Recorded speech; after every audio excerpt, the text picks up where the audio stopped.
committee members here for a quorum, plus the applicants available. So good evening. It's our, gosh, what is this? Our July meeting of the Planning and Zoning Committee. I'm Rob Walker, and I did send out an agenda before this evening. There's really one application on the agenda, and it's the Golf Course Overlook project. And we had some administrative items on the agenda, namely the meeting minute discussion, and there's a couple other questions I'd like to ask the committee. What I'd like to do is just push the administrative stuff to the end and do the meeting minutes at the end. I just thought we would just jump right into this application, and that way we won't hold them up.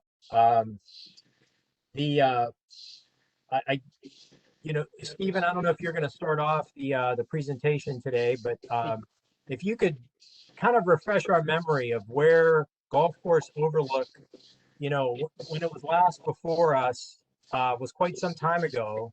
And then there was a commitment that was made to come back to us with some of the, as the design got further along. And it's always helpful, we see a lot of applications, and it's helpful to remind us of our own doing. Why we ask you to come back, what has occurred since then, where you are in not only the county process, the approval processes, but also, do you all have an idea of when you might go to construction and start seeing some things happen? So that's fine. With that, if you don't mind, I'll turn it over to you and you can introduce your folks. Okay. Good evening, everybody. Thank you for the introduction, Chairman Walker. Rob. My name is Steve Schwartzman. I'm with WDG Architecture. We are the architect working with Golf Course Overlook on this project. We will, with me today is Sidi Abdul Rahman, one of my partners and our design principal on this project. And we also have Amal, who's and I see Kirsten's on in the meeting also from Lewis Scully Janae, the landscape architect for the project. Quick background. Yes, I think the approval for this process, the FTP was in 2019 that it was issued. We are back per one of the proffers to present with you all the project as it has developed, from the concept that was included in the FTP to the design as it stands today. Of course, the concept that's shown in the FTP was very early on in the process. It was actually by a different firm than us. And we have taken it and made that concept into a real building, the reality of it. There's been a number of things that have developed further programmatically, as well as working with the county on a number of questions that arose during the design development. I'm going to share my screen now.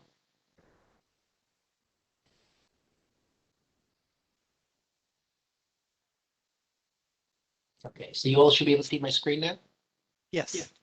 All right, so I'd like to allow Sidi to present the building. Sidi? Good evening. My name is Siti Abdul Rahman with WDG Architecture, and thank you so much for having us today to discuss our project, the Golf Course Overlook. And can you go to the next slide, Steve? Mm-hmm.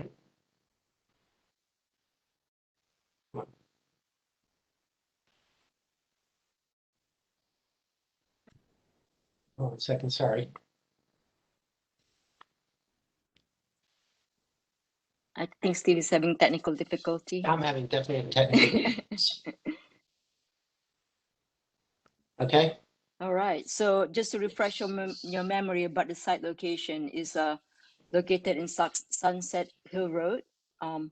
Steve, you can point out the red triangle there. Can you not see my hand?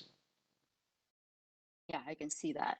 So it's obviously actually within walking distance from Wiley Reston Metro Station.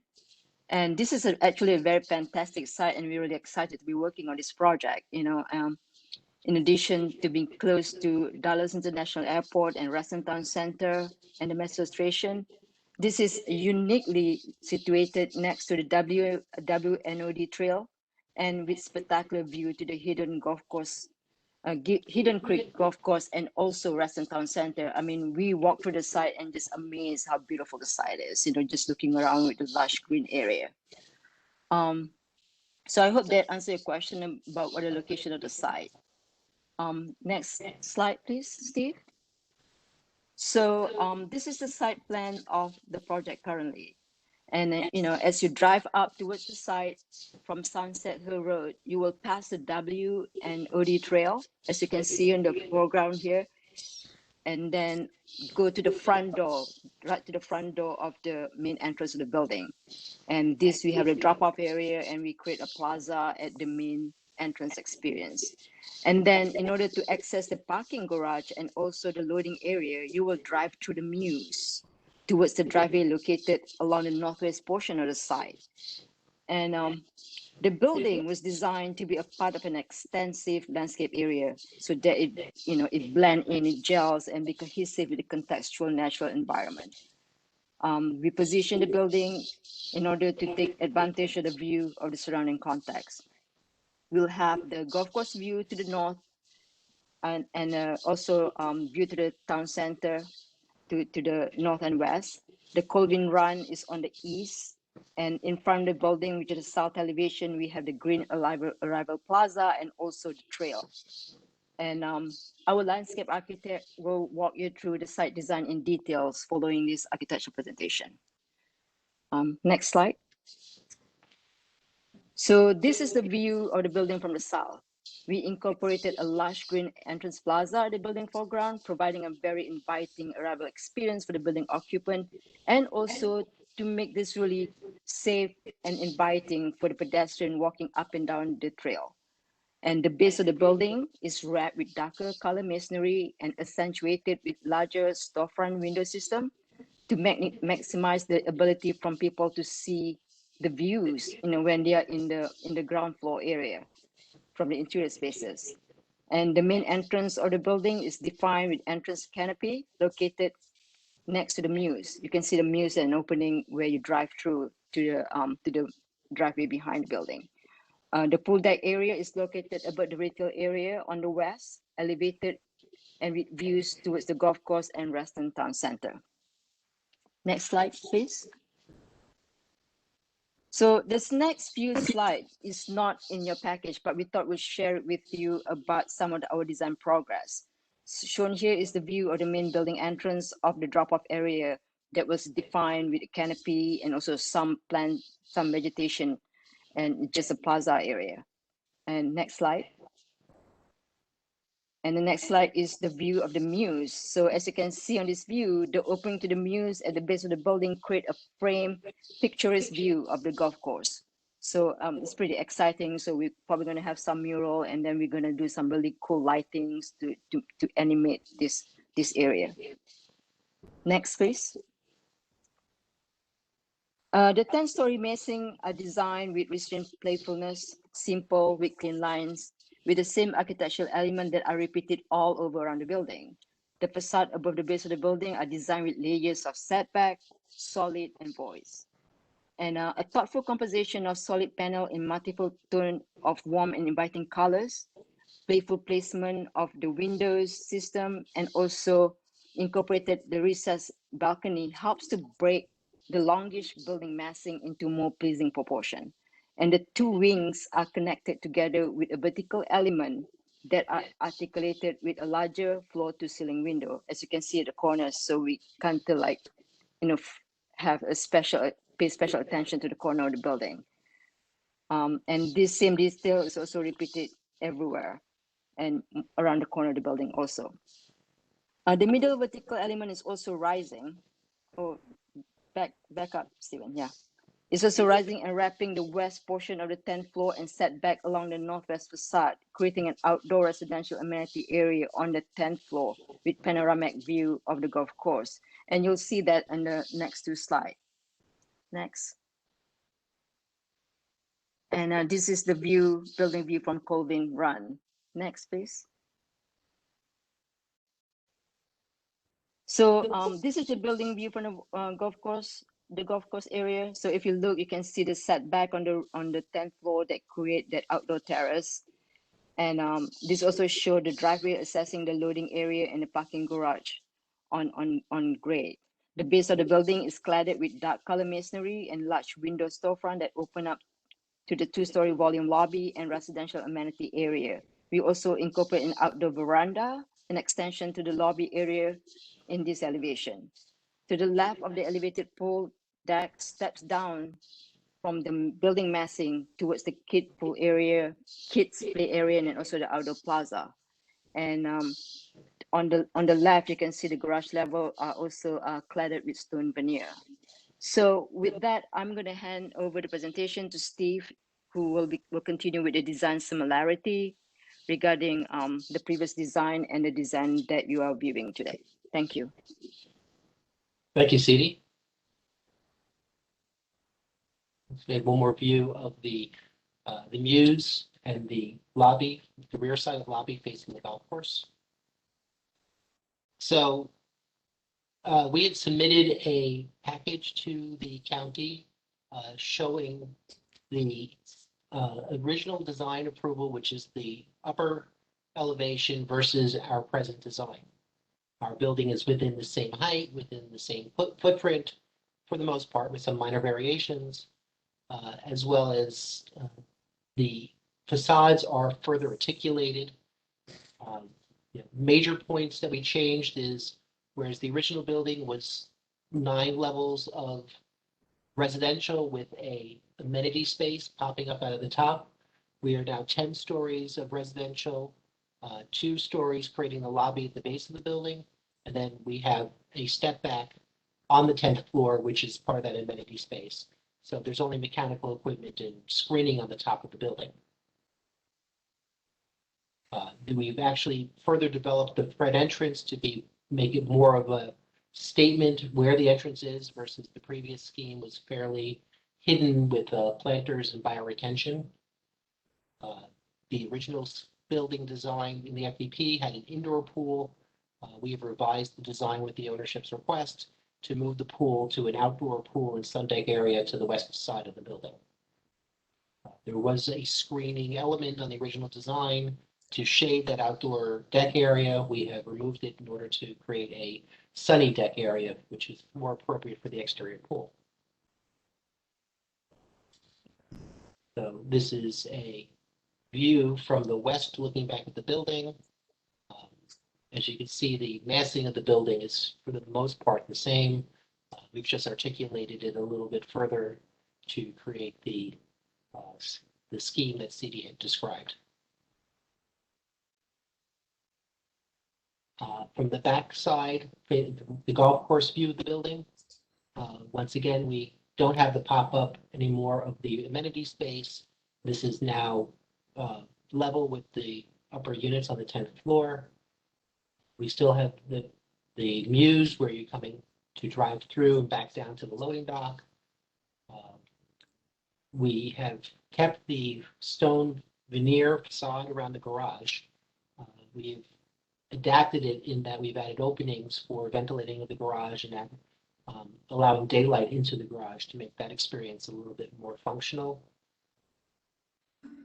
There are certain elements that were fairly undefined in the original scheme, like showing plantings along the stone wall here.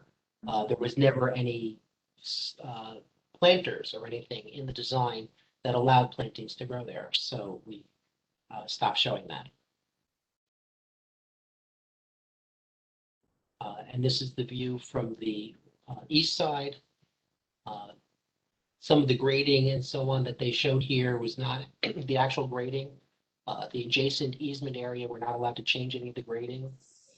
There have been some minor changes to make it work as part of the stormwater redesign that's happening on the golf course and this portion of the property next to us. But in general, we have kept the same facade and the same massing of the facade to match the original FDP. As far as the height of the building, the original FDP approved 125 feet from the average grade, and they had the penthouse once again popping up above that.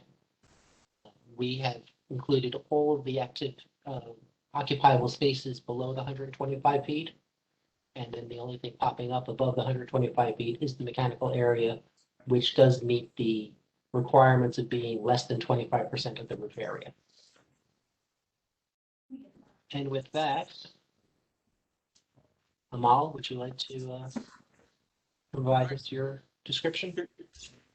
Can you hear me? Yep. Great. Well, thanks a lot, Steve. My name is Amol Deshpande. Good evening, everybody. I'm principal at LSG Landscape Architecture. LSG has done several projects in Reston. The most recent one is the signature at Reston Town Center. And I'm really excited to present our current landscape design for the Golf Course Overlook project here and answer any questions you may have. So on this slide, we're showing the entire site plan for the project. There are essentially kind of 4 parts to this project. First is the space between the Sunset Hills Boulevard and the property line. That's entirely almost within the WEPCO easement. The second is the urban park. We're calling it Urban Park 1. That's the triangular portion to the west of the building. Then there is an entry court. There is a urban park number 2, which is between the entry court and the building. And then there is the entire eastern portion, which is sort of RPA zone, if you will.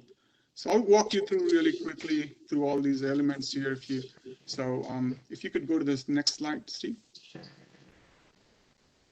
So this is a sort of a blow-up enlargement of the western portion of the site.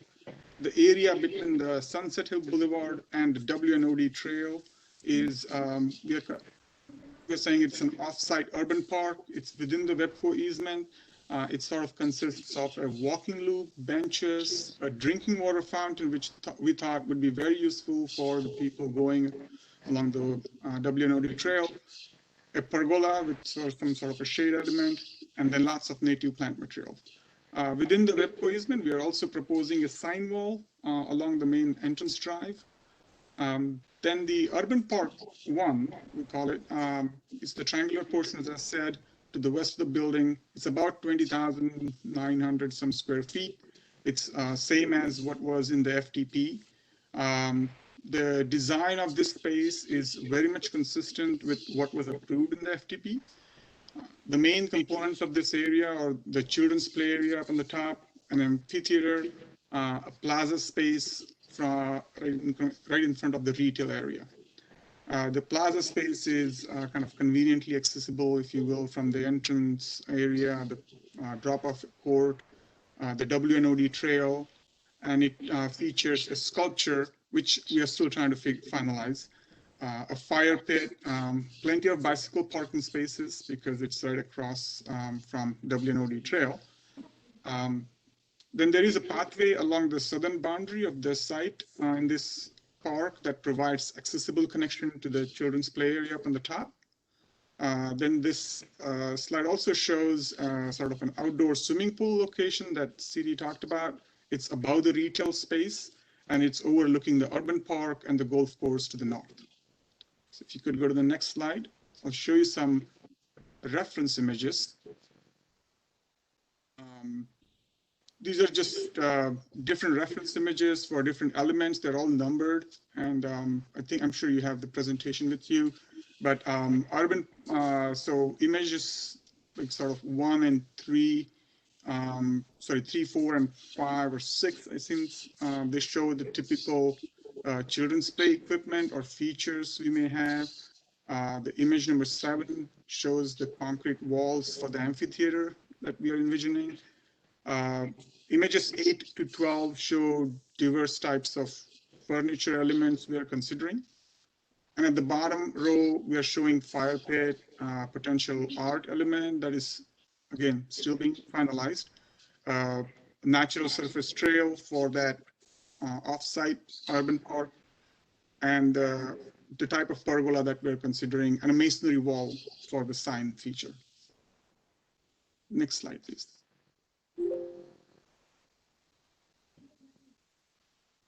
This is an enlargement. It shows the entrance court, the drop-off area, with few parking spaces, and Urban Park 2. This one is approximately 15,600 square feet, again, consistent with what was approved. It features an open grand lawn, shade structures, seating alcoves, a grove of tree that also doubles as a bioretention area, and a wooden deck under the tree canopy. All the paving between Urban Park 1 and 2 and across the entrance court is all coordinated in terms of color and texture. And we're really trying to have a seamless kind of paved plaza. So Urban Park 1 and 2, they all appear as one continuous park and plaza experience. So that's how the paving pattern is being designed. Then the slide also shows the area to the further east. And basically, we are limiting our disturbance in that area as much as we can to protect all the existing trees, stay out of RPA area, stay out of all the utility easements. And it's basically, trying to make sure we don't go too far beyond. So there is not much happening. We're keeping it low profile over there. Next slide, please, Steve. This slide shows, again, reference images for various site furniture and lighting that are very similar to what you saw in the Urban Park 1 area. Again, just to make sure we are consistent across.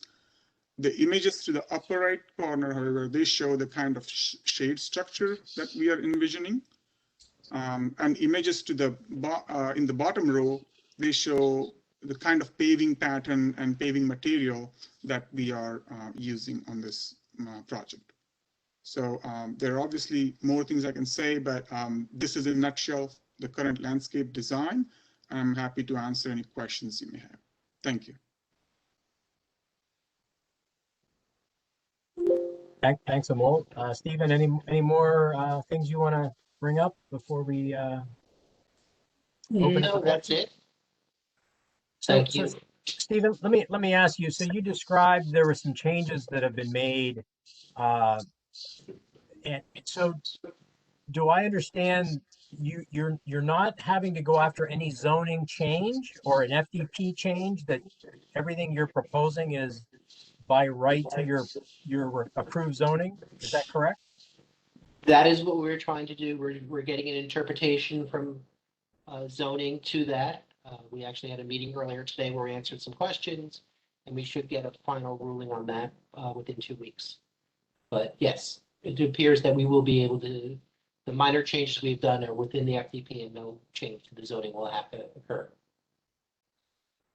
Okay, so for the benefit of the committee, that was my understanding as well. So hopefully that'll still stick, I guess, for you.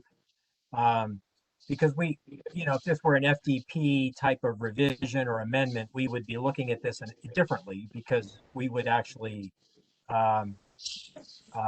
be making this more of an official application that went before us as an official vote. As it stands right now, we're reviewing this from an architectural and somewhat landscape architectural perspective. Per the proffer, you were asked to come back to us, as I understand it, to get our comments. There is no official approval process in this realm. And then Stephen, remind me, I think you're doing that because for some reason this project did it not have to go to the DRB in Reston? Can you reflect on that? To the best of my knowledge, it did not have to go. We were not involved in the FDP, so I'm not sure where there was anything else that we needed to do. Amal, do you know of anything more? No, I don't believe we. I'm not sure if it falls within the town center. I thought DRB would be more on the town center side. We certainly have done that for other projects, but for this project, I don't think we were asked to do that. No, I don't believe we're in the town center zone. Yeah, no, see, there's an architectural review board for the town center, but then there's the DRB for all the other lands in Reston. But then there are pockets of Reston or land that don't fall within DRB's jurisdiction. I believe your site fell within an area that was not in DRB's jurisdiction, which is why you were asked to come back to this committee, because of otherwise there'd be no ability to comment at this stage on architecture and landscape architecture. So That would make sense, yeah, because we know the only review we had to do was working with you all. So what I'm going to say is, this group, normally we review land use changes, and we're more of a land planning type commenting group. Although we have some very talented architects on our committee, and you will, I'm sure, hear from them tonight. That is not normally our bailiwick, but that's you're in a situation where you're being asked to come back to us and to hear us out. And then what we do is we ask you to seriously consider some of the things you're going to hear from the committee tonight, and have it help shape, the development of your project before it goes to construction. So, We welcome your input. all right. With that said, let me just try to go. I'm going to try to go by my list, if you all don't mind, on the committee. I have William Penniman, and then after him, William Pegas. Okay. So let me just start with questions. I mean, a lot of what I see looks attractive. Let me ask some questions. Going with the landscape architecture stuff, if you could go to, I don't know, it was enlargement A, or that's fine. Down at the bottom, to the left of your driveway in, yeah, this little park area here. I assume that's open to the public. Yes. Okay, and the difference in coloration, there is green as in perhaps grass, and then there is kind of a darkish green. What is the distinction there? Yeah, the distinction is basically the brighter green that you see around the proposed pathway and stuff. That's kind of what we are touching in terms of construction and stuff. So we want to make sure that everything will be seeded, everything will be landscaped properly. What we are not touching or trying not to touch is the area between the equestrian trail and the WNOD trail. Whatever is there, we're just gonna we're trying not to touch that area at all. That's why it's shown as a slightly different color, if you will. Does that make sense? Were you referring to the darker green area along the pathway, William? Yes. Down along the pathway, it looks like it's along the sculpted pathway. in I'm sorry. Yeah, I misunderstood you. Yeah, so along the pathway, that means there will be either ground covers or shrubs or something like that. Okay. Whereas the brighter green is just the lawn. Okay. And then moving up above the WNOD, there's something that at least in one labeling was called an equestrian trail. I did wonder where the stables would be, but what along, I assume that is also a publicly accessible trail? Absolutely, yes. And where does the line between publicly accessible and not publicly accessible go, if there is such a line? Actually speaking, there is, the public is allowed to come all the way to the face of the building in our project, because we have two urban parks. Urban Park 1 and 2, we're calling it, connected with this drop-off zone. So pretty much up to the face of the building, as you see in this drawing, public can come. We are trying to create a sense of privacy for our residents with a, especially if you see on the right-hand side that Steve is showing, with a pathway and a planting area between the units and the public side of it. So there is a buffer planting, if you will, right? So that's where our residents are. That's where we are trying to give them the privacy, but everything else is sort of public function anyway. So we are okay if people come. Okay. Right. Okay. Also, if I could add to that, going through the mews and around the back, the parking for the retail and the public spaces, there's a few spaces on grade, but majority of the parking is actually within the garage. Yeah. And there's an elevator that has been added that's below the pool deck area. to come from the garage parking up to grade to access the public facilities. Okay, so item 7, just to try and understand, item 7 says children's play area. Would that be open to the public as well as, okay, that's great. That's Yep. really nice to hear. I appreciate that. As a general matter, I don't know whether these are bushes or trees along the trails, but I encourage trees to the extent you can. That's a big deal in Reston. So where you can add trees, I think, and the shade will be appreciated in the long run too. So You can be assured that we have planted trees on every inch possible. okay. Our That's team good. was really our urban forester of the county is very persistent in that regards, and so they have helped us plant every inch of it with trees as much as possible. So on the roof, and I'm going to probably defer to the next William you're going to hear from. On the roof, I noticed you said there's 25% is mechanical. Is the rest or any part of the rest going to be either green roof or water retaining purple roof, as it would be on up there, or solar or something like that? The roof area actually is collecting the stormwater and draining it down into bioretention planters that are all over the site. The building is surrounded by the bioretention area, so no, there's no green roof or any of the other solar panels or anything like that as of this time. Okay. William will encourage you further, but I'd encourage you to think about adding those for both energy efficiency reasons or renewable energy reasons in the case of solar. In terms of the surface area, the concrete in front, is any of that going to be permeable or a way of using that to capture water as part of your storm water retention operations? The paving is currently not permeable necessarily.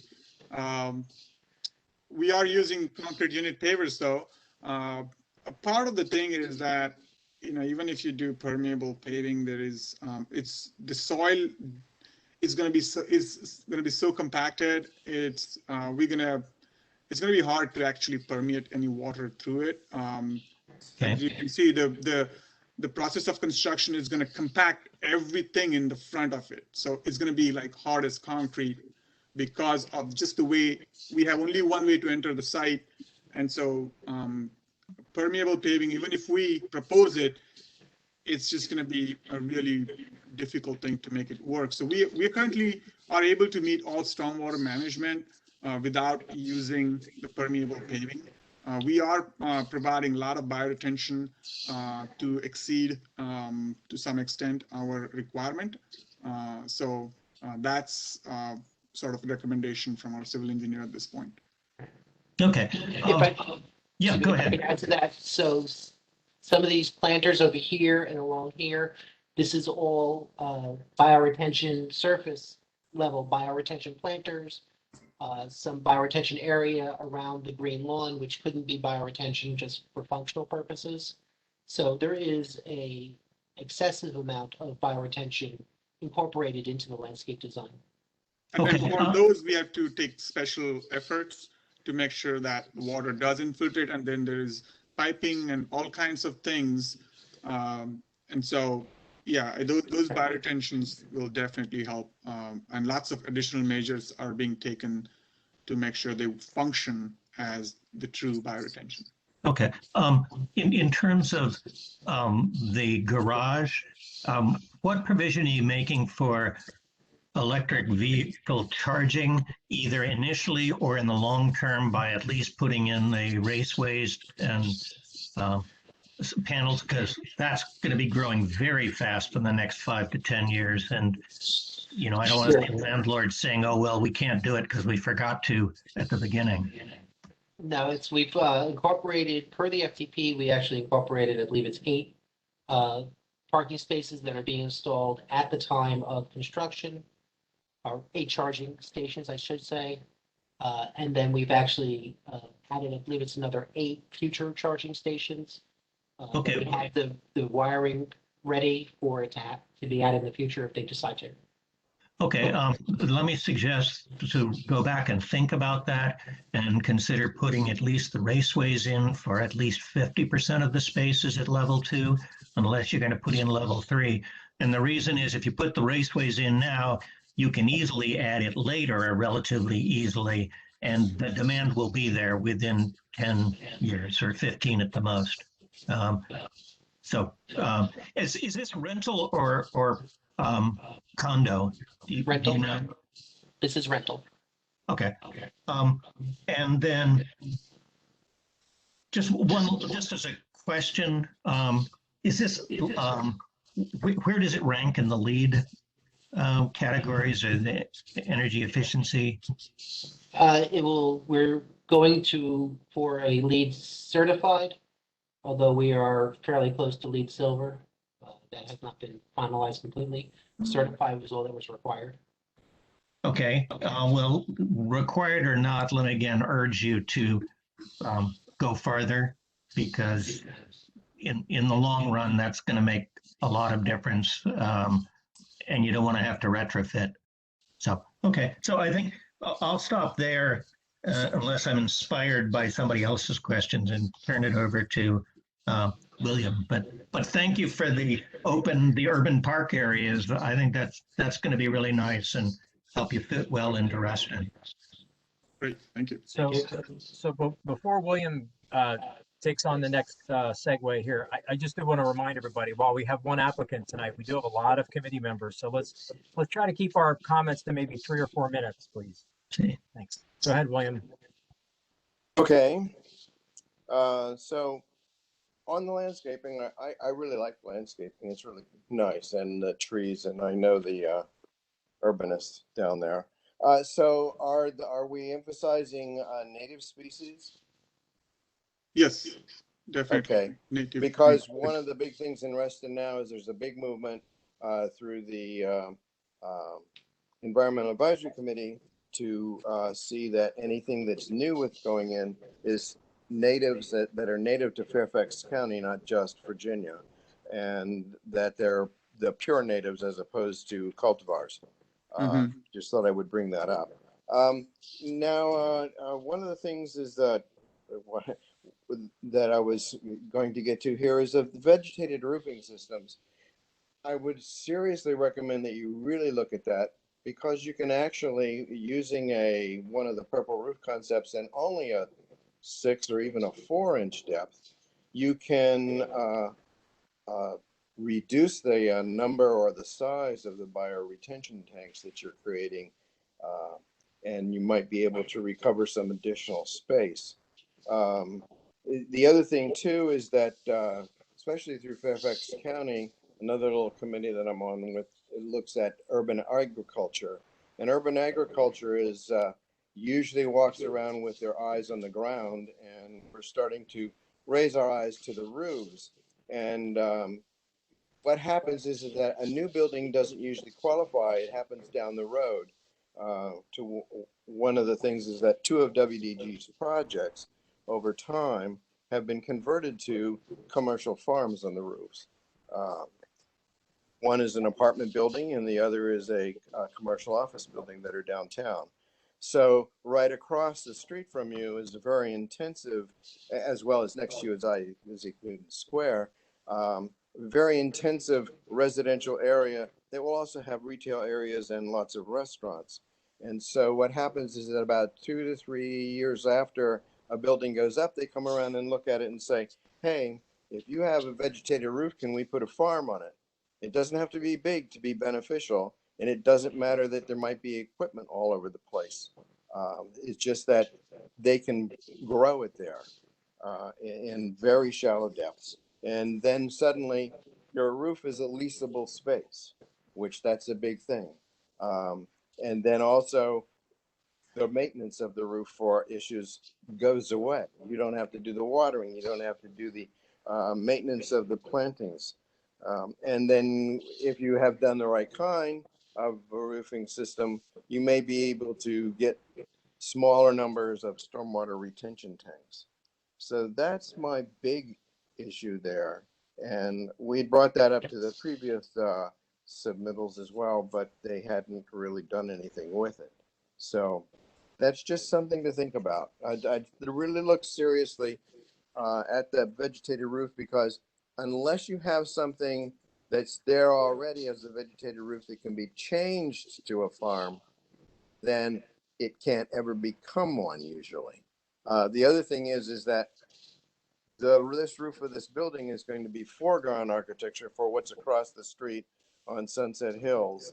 And though they're immediately across the street is not really there, but down the road just a little bit are some very tall buildings that are going up. And to look down on a roof that simply becomes dirty if it's white is not a very pleasant thing to have to deal with. So those are my comments. All right, thank you, William. Thank you, William. Next would be Tammy, followed by Richard Kennedy with Rebecca after that. Go ahead, Tammy. Thank you. First of all, how many units are in this building, please? 300. 300. And do you know the breakdown of bedrooms types? I'm doing this by memory. It's about 25% two bedroom, 60% one bedroom, and 5% studio. Okay. And Or close to that. what is your proffer for ADUs? You know, you may not know. No, I don't know that offhand. Okay, thank you. Okay, regarding, what is your zoning there, by the way? What is the zoning of this parcel, please? Don't have that in front of me, unfortunately. Okay, all right, and is there, you're talking about the restaurant, and that's what we were told when this came before us before, that to the west in the, below the pool, there would be a restaurant, is that correct? It's a retail space. We've designed it retail. so that it could be anything, whether it's a restaurant or other types of retail. Okay. Alrighty. Okay, generally, I like the look of the building, but I am struck, and I'm worried that you said you did signature at Town Center. Is the color of the stone and brick the same as that? Or is this a different type of stone and color combination? The colors in the renderings are fairly accurate. I mean, the original is accurate, but as you look at it through computers, the colors shift Sure. slightly. But So the it's color like- scheme that you see is So it's as dark close as we can make gray and a very light stone buff, natural, not Yes. tan or not yellow brick, right? it's not tan or yellow brick now. Thank you. Yeah. Thank you so much. Okay. Questions? Are there any neon lights or external lights being planned for this place? The reason I'm asking is people across the golf course south were shocked when one of the buildings in the TSAs went with neon lights at night that are really visible, believe it or not, all the way from south of the or north of the golf course. And it was like nobody knew, at least I didn't know that was going in, neither did the people there. And it's very jarring to be in your home and see neon lights. You're not planning anything like that, are you? No, No. we have LED lighting for the groundscape for safety, as you can see in this Right. rendering. We have the lighting at the entry, but there's no uplighting on the building. There's nothing to light the building so you can see it from a distance. Okay, so it's not going to be a carnival building. Oh, definitely not. Thank No you. carnivals. All right. The from your okay, I want to talk a little bit about the entrance to the building and the public area park that's south of the WO&D. Can you bring up that slide, please? Yeah, that's perfect. That one. Okay. The white, is that a pergola? So about this white square? No, Yeah, the yes. white square is the electric power. Oh, it is. Okay. I Right. thought I saw somewhere on your drawings of Yeah. the features of white pergola, and I was like, where is that? No, Steve the is showing that. pergola is down here on the trail. I see 17. So Yeah. that's okay, great. And then the entrance, when we reviewed this before, if I remember correctly, the driveway level was below grade of the WO&D. And there was some concern that bicyclists speeding down the WO&D would not realize there's a driveway there. And the WO&D would be graded down to the driveway. Is that still the topography of that driveway? No. I believe we are raising there is something that With the Civil drive- is doing to make sure that the Right. the drivers and the bicyclists can see each other and do the right things. Okay, so you're ramping the driveway up to the WO&D on both sides. Okay, great, thank you. Is there a stop sign for the traffic, the vehicular traffic? Or does the WO&D have stop signs? That's a good question. I will have to circle back to you. Okay. Our civil engineers. Thank you. And for stormwater management, where's that water going? Stormwater management, most of the water on the ground is going into the bioretentions. All the water from our side basically is going to a bioretention and then to a stormwater vault, which I think Steve is going to show. There's a And vault then it's below gonna the get driveway. feed. And then from the vault, it goes to the stream here, which actually, although we don't show it on this rendering, there's a pond on the golf course just north of here that's being, the pond and all this area here is being redone by Fairfax County from a culvert that goes underneath the trail here, all the way through this easement to the pond that's on the golf course. Okay, so let's talk about that for a minute. That's that 4-acre bioretention pond? Or it's a drainage basin that stays dry most of the time, right? It was described to me as a bioretention pond. I don't know if it's dry or wet all the time or if Okay. it's out.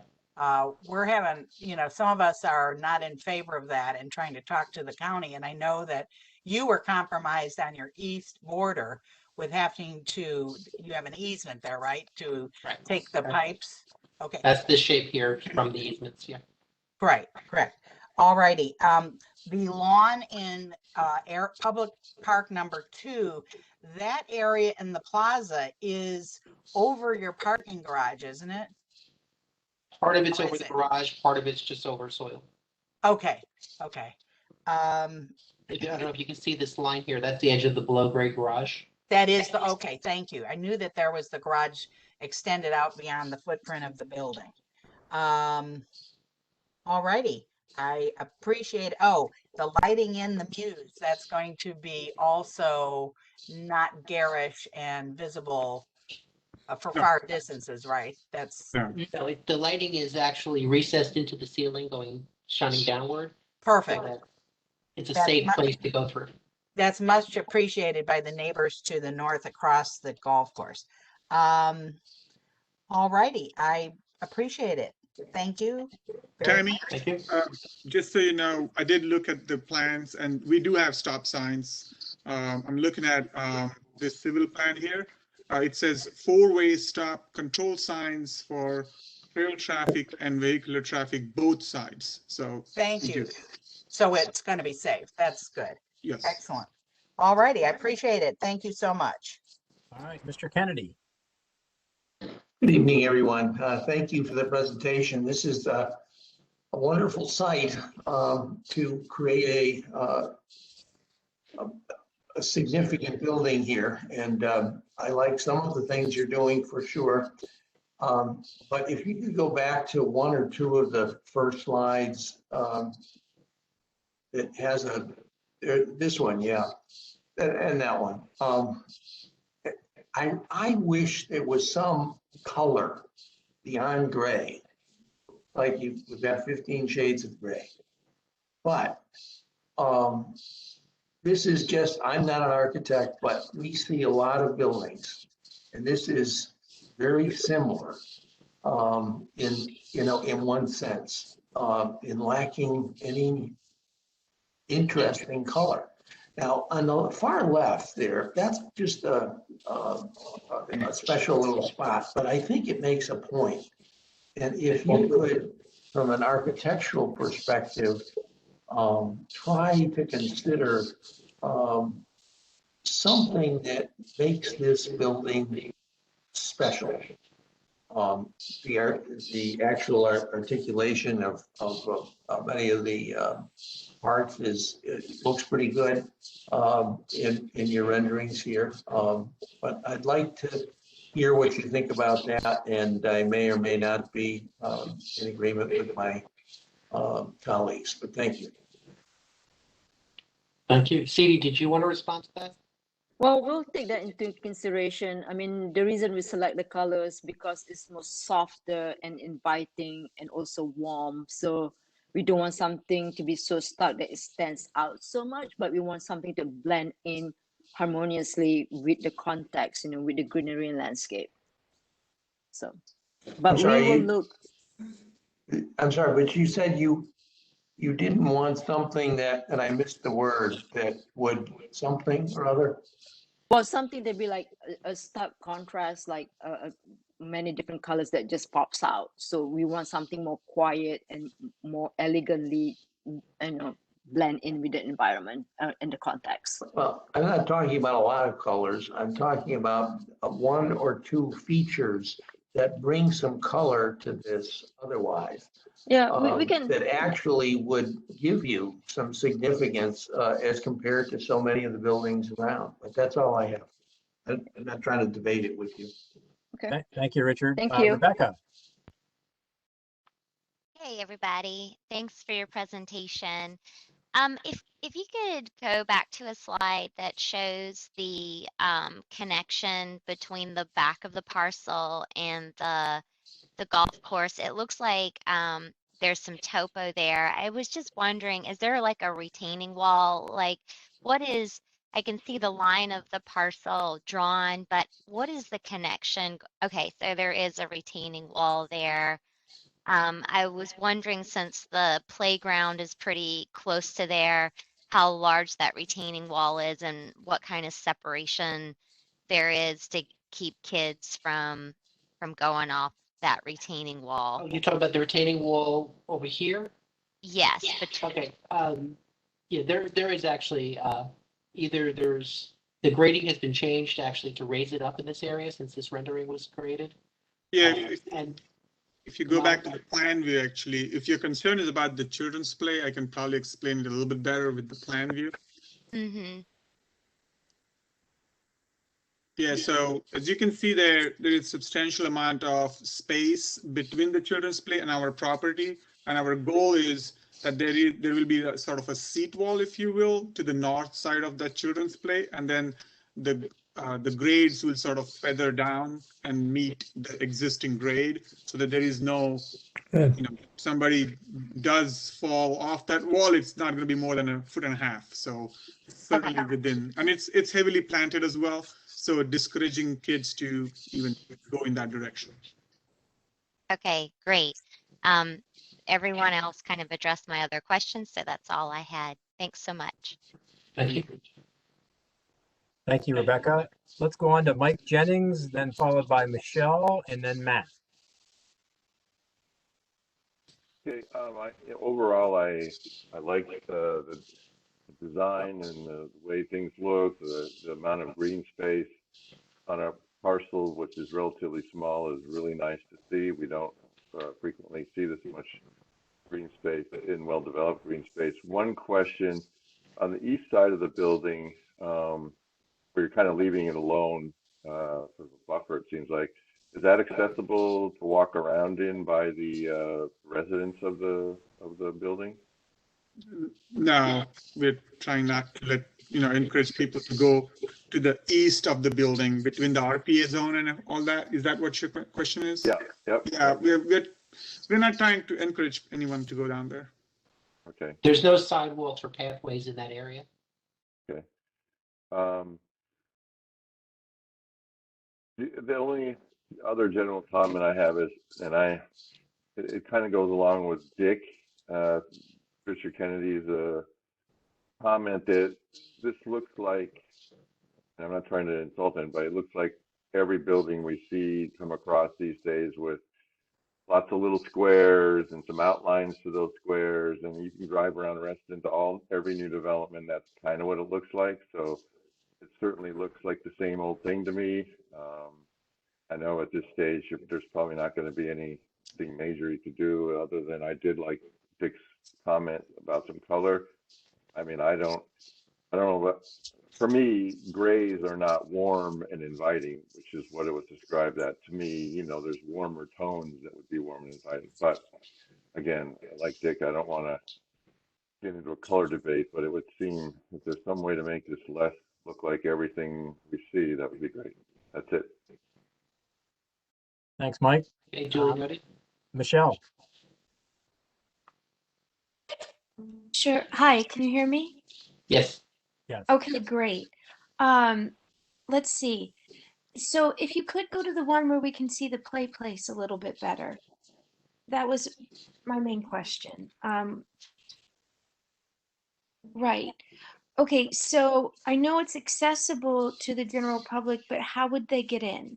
There's only a sidewalk on one side, and so then they would have to cross over through the traffic coming in? Yeah, How do you get your kids there? right. So there are a couple of ways, I guess. First of all, this children's play will also serve the people staying in this apartment building.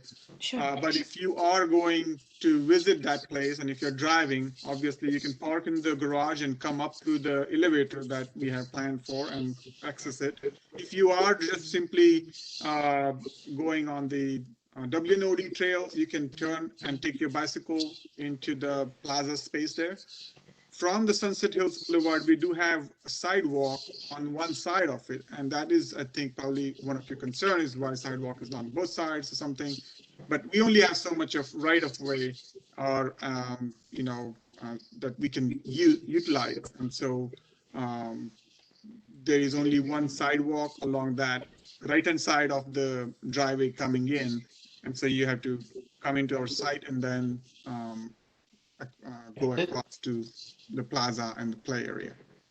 There's actually a sidewalk over here where it's green, and then there's a crosswalk over here leading to the Urban Park #1. Okay, because that was confusing because it looks like I apologize for. concrete barrier. Yeah, I apologize that sidewalk is shown as green. It's not green sidewalk by any means, but there is along that road, there is a 5-foot planting strip, and beyond the 5-foot planting strip, there is a 6 feet wide concrete sidewalk. So Shaded by trees the whole way. whole way, correct. Okay. You showed some additional slides today. Would we be able to get those slides that you showed today? Sure, I'll send the Yes. package. Okay. And not to overdo it, but I do have to echo what some of the other committee members have said. And I think that the parks look great, certainly much better than much of what we've seen. The facade of the building is very similar to a lot of what's already around, and it would be nice to have something that was just more interesting and unique. That's what I have. Thank you. Thank you. Thank you. Thank you, Michelle. Matt, and then followed by Katie.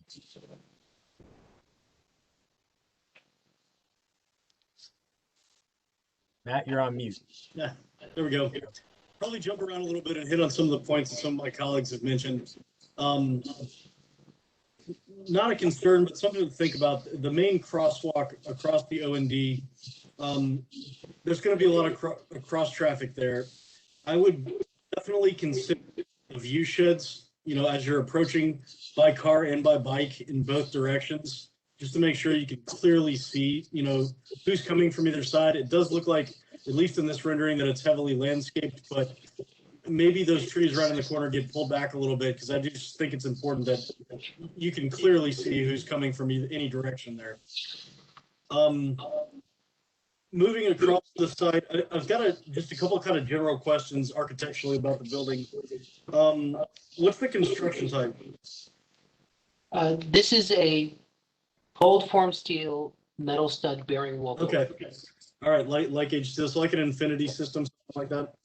It's similar, not that. Okay. Yes. And then parking. So you said it's 300 units. Do you know what the parking ratio is that it's parked to? It was 1.4 or 1.35. 1.4. Yeah. So you probably have a slight reduction, which I would expect is close to a metro station, but that sounds pretty generous. And I think with your unit mix as well, that's probably pretty good. We actually have more parking spaces than required. So we can make sure that we have enough for the retail. Great. That answers that question. Small comment, but on the rendering from the garage side from the golf course, are you providing any sort of like green screens on the openings of the garage there? The openings have a metal mesh for security purposes. And there are trees and plantings across the property on the golf course already. That will be preserved. I didn't know if there's going to be some type of hanging vines or anything on that metal mesh, but that could look nice. We can take a look at that. Okay. I guess now I kind of jump to the elevations. I would like to compliment you guys. I think you did a good job, on a relatively large building of breaking up the masses with these recessed balconies and sort of these different, I guess, volumes that kind of shift past each other and overlap each other, which is pretty nice. I was a little bit concerned at first when I saw this with the color scheme. I think some of it just has to do with my monitor, but it certainly from what I saw originally, it looked very black and white to me.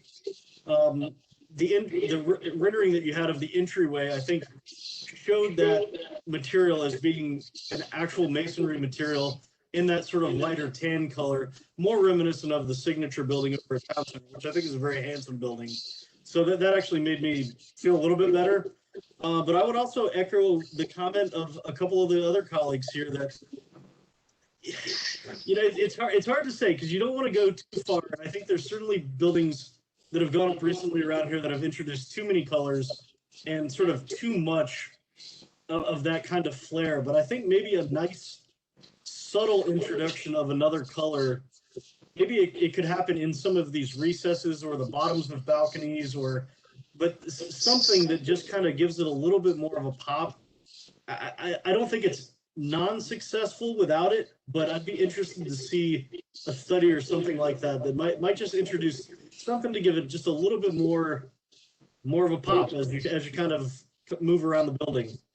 But like I said, it's got to be done well, because I can think of at least 2 or 3 examples right around Reston where they've tried to do something like that, and I haven't liked it very much.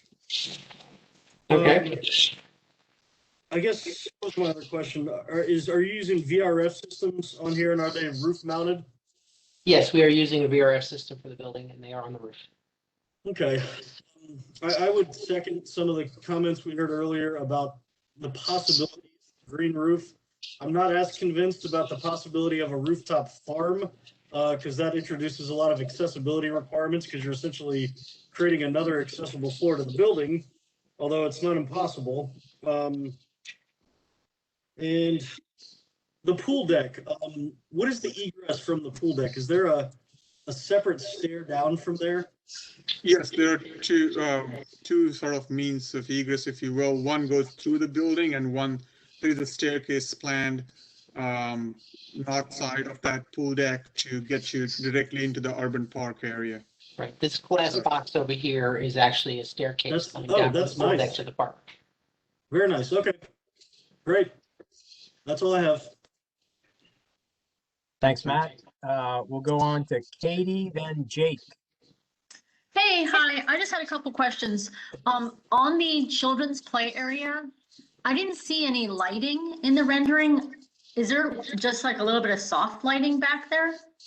Yeah, we intend to have some sort of pole lights, if you will, in that area, just to provide some ambient light, and also to make sure that in general we don't expect people to be there like too late in the day. But a day like this, it's almost 8 o'clock, but there is still some kids who might want to play. So yeah, definitely some ambient light will be there to make sure the play area is safe and people are able to get down. All of that pathway system is visible. Okay, great. I just wanted to make sure. I figured there was. And then, okay, I had a question. I think we talked about this before. The parking lot that's on the front east, I guess is that the east side? Is that the parking lot that regularly floods every time it rains really hard in Reston? And if so, if you guys are bringing down you're bringing down the WNOD trail, right? You're bringing it down to street It's level? actually We're going up. going You're up, going up. right? And So the, you're gonna bring your street up to the trail level? yes, So where does that run off from the front of the building? I know you were showing Tammy how it kind of is gonna run off to the back right corner, but where does that runoff from the front of the building go? the runoff from the front of the building is collected here and goes through the building and then out the back, going through Okay. the stormwater retention tank. And when you bring that street up to meet the trail, where's the water on the, I guess that would be like the south side. Where is that going? Is that going over to where your pergola and that little green space on the southwest corner is? I believe the water on our access road south of the WNOD trail, between the WNOD and Sunset Hills Road, all of that water is actually, I think, somehow going onto the road itself. Right, it slopes south. Yeah, because we are going up, there is no way we can take that water. and Yeah, dump it on the other side. right. So my concern is that like this, I mean, I'm sure someone's talking to, I would think someone else more important is talking to you about this, but that parking lot floods. I mean, like whenever it rains relatively heavy, that is a flood. So I'm just wondering if you're gonna maybe be adding more water to that parking lot in a storm runoff We situation. won't be adding more water to the parking lot, and the stormwater construction that the county is working on, we spoke of earlier, is to drain the parking lot down into that stormwater retention on the golf course. Okay. So they're trying to solve that flooding problem. Okay, but if their solution doesn't come to fruition, you're not adding more water to that parking lot by bringing your street up to the trail? Not to the best of my knowledge, no. Okay, all right, well, that was it. Thank you so much. Okay, before we go on to Jake, Katie, let me just add to your comment, because I'm familiar with the flooding that's occurring at the parking lot, at the VDOT parking lot, is primarily because the culvert underneath the WNOD trail is undersized. And so what happens is the water that makes it to that point has nowhere to go because the WNOD trail is so artificially high. And so the water just sits like a bathtub in there and just doesn't have. So my understanding, the county's trying to open up that opening so that more of the natural water can get through that artificial dam, which is the WNOD trail. So hopefully it'll work. Actually, my understanding is that they're leaving the existing pipe because it's like over 100 years old. Yeah, they're They're adding a second pathway adjacent to it. Yep. All right, let's go on to Jake, followed by David and then Sue. Hey, Rob. Yeah, I'm trying to come up with a comment, but I can't find anything to add to what hasn't already been said. So I will yield my time to Dave. All right, David. Well, thank you, sir. A couple of one fairly small issue, and I think it's easily solvable, and another one is a little bit larger. Your rendering of the landscaping here across the south face of your lot. I hope that's not how the trees are going to be planted in a straight line. I would assume that your architect and your landscape people are going to make that much more interesting and much less regular. You're referring to the trees along the property line over here or at the entrance? Along the south face, along the Sunset Hills, WNOD Trail property line. Along the property line. So David, we are, the canopy cover requirement and the number of trees that we have to plant, it's really stringent. We don't have enough space on the site to plant that many trees. And so we have really just trying to find space. And so in order to fit the number of trees, we had to go a little bit more regimental. So along the southern property line, you do see a row of tree. What we are trying to do, and with your comment, we'll work on it further, is we can do some a little bit more organic planting for the shrubs that we are planting underneath those trees to just sort of give it a little, at your eye level, we can give you a little bit more naturalistic plant material. But in order to fit the number of trees, and there is a sliver of, the urban forester has to have certain amount of space that he can count, that we can count towards a tree. So there are lots of things that we have to consider, I'm sure you know, but that's restricting our ability to do something more organic, if you will, along that southern edge. Okay, well, more organic would be better. The second thing is I'm a little troubled by the response about the affordable and workforce dwelling units number. And I would, given the size of your project, I would think that from a public service standpoint and from a financial standpoint, you should be able to give a considerable number of WDUs. There is a standard, so I hope you're going to fulfill that and go beyond it. We are meeting what was in the proffers. I just don't have that number in front of me. We definitely do have WDUs in the project. Okay. I think we'd all appreciate it if you could provide us by email that number.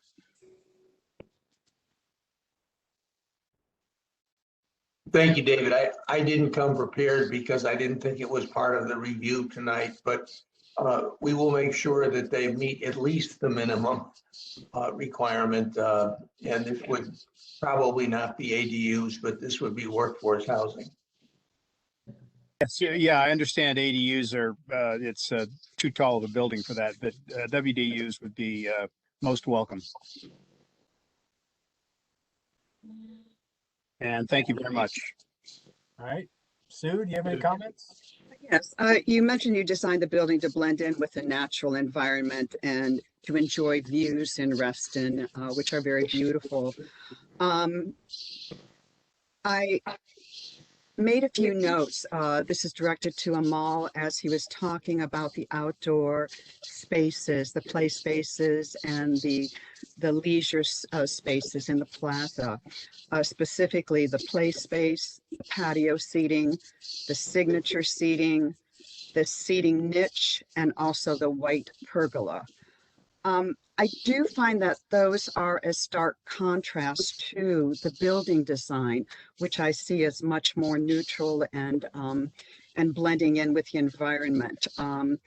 These play spaces and leisure spaces to me are very jarring, both in color and also design. And so I would like you to take another look at that. There are two things that are really important for play spaces in Reston, and that is that they meet the whatever playground equipment is used, that it meets the National Consumer Product and Safety Commission recommendations. And then secondly, that it does blend in with the natural setting. Regarding the overall building design, I much agree with City and also with Matt that, you know, the quieter neutral colors, I think fit in very well with Reston. The grays are, I think are very more modern and fit in. I think the Signature Building is one of the best apartment buildings that has been built most recently. And so when we talk about color and people missing the color, we have to remember that, you know, as people move in and fill their balconies with various colors, there's going to be those pops of colors. You know, it doesn't necessarily have to be in the exterior materials. I do think some colors in some buildings have been overdone in Reston. And then one other thing on the landscape architecture, you said that, I'm sorry, did you use the same landscape architect? Yes. As the Signature Building? Yes. That was LSG? Correct. Because, excuse me? Yeah, yes, LSG was part of Signature Building. That is correct. Because I see the LSG landscaping and the playground, play spaces and leisure is much more organic than what I'm seeing here. So I would rely heavily on LSG for some better planning. Sure will do. So just to make sure I understand your comment better, so Steve, would you mind flipping to the slide which shows these elements in photograph? So the next slide, I guess. Yeah, this one. So in your opinion, the playground is a bit, could be more, there are several styles of the playground, and we're working with our client to finalize what style suits their vision as well as our vision and the site's requirement. We wanted to do something more contemporary in this particular case, but we understand your comment and we'll explore more naturalistic feel of the playground. Right, but I don't think naturalistic and contemporary, I think those can meet. Okay. Yeah, And I think the most important thing is that those play spaces meet the National Consumer Product and Safety Commission standards for playgrounds. Absolutely. But what things that really bother me are the pergola, the white pergola just against the, you know, the beautiful naturalistic trees. I Get it. No worries. And also the design does not look contemporary to me for the pergola. I think something much more naturalistic and organic could be done there. The same with the Signature seating, the niche, the patio seating, you know, especially the patio seating, that doesn't look contemporary to me at all. What it reminds me of is much of what we're starting to see in the Reston Town Center, and they're replacing what were beautiful gardens with turf and also with these plastic and perhaps recycled, which recycling is a good thing, but with these recycled molded structures for leisure, but some of them are not very safe. I actually witnessed a child getting their head stuck underneath, trying to crawl under one of the seats. And they really stand out. They just, it's like shocking or jarring in Reston. It does not, it just doesn't, in my mind, belong. I don't think it fits in with this building design either. The building is more modern. It's in neutral colors. I would like to see the outdoor spaces reflect that as well, staying both contemporary and naturalistic. Got it. No, and I'm in agreement with you. We'll definitely look into that. I do want to point out though that this pergola that you see, the white one, is in that sort of a off-site urban park, but on this actual site, it's the, can you flip to the next 2 slides? One more, please. Forward, sorry. Go forward.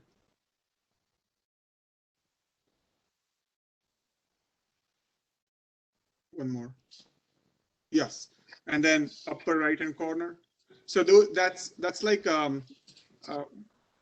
the kind of, okay, I see. Yes, that's much better. Right. yeah, that's on the side. That's where the grand lawn is.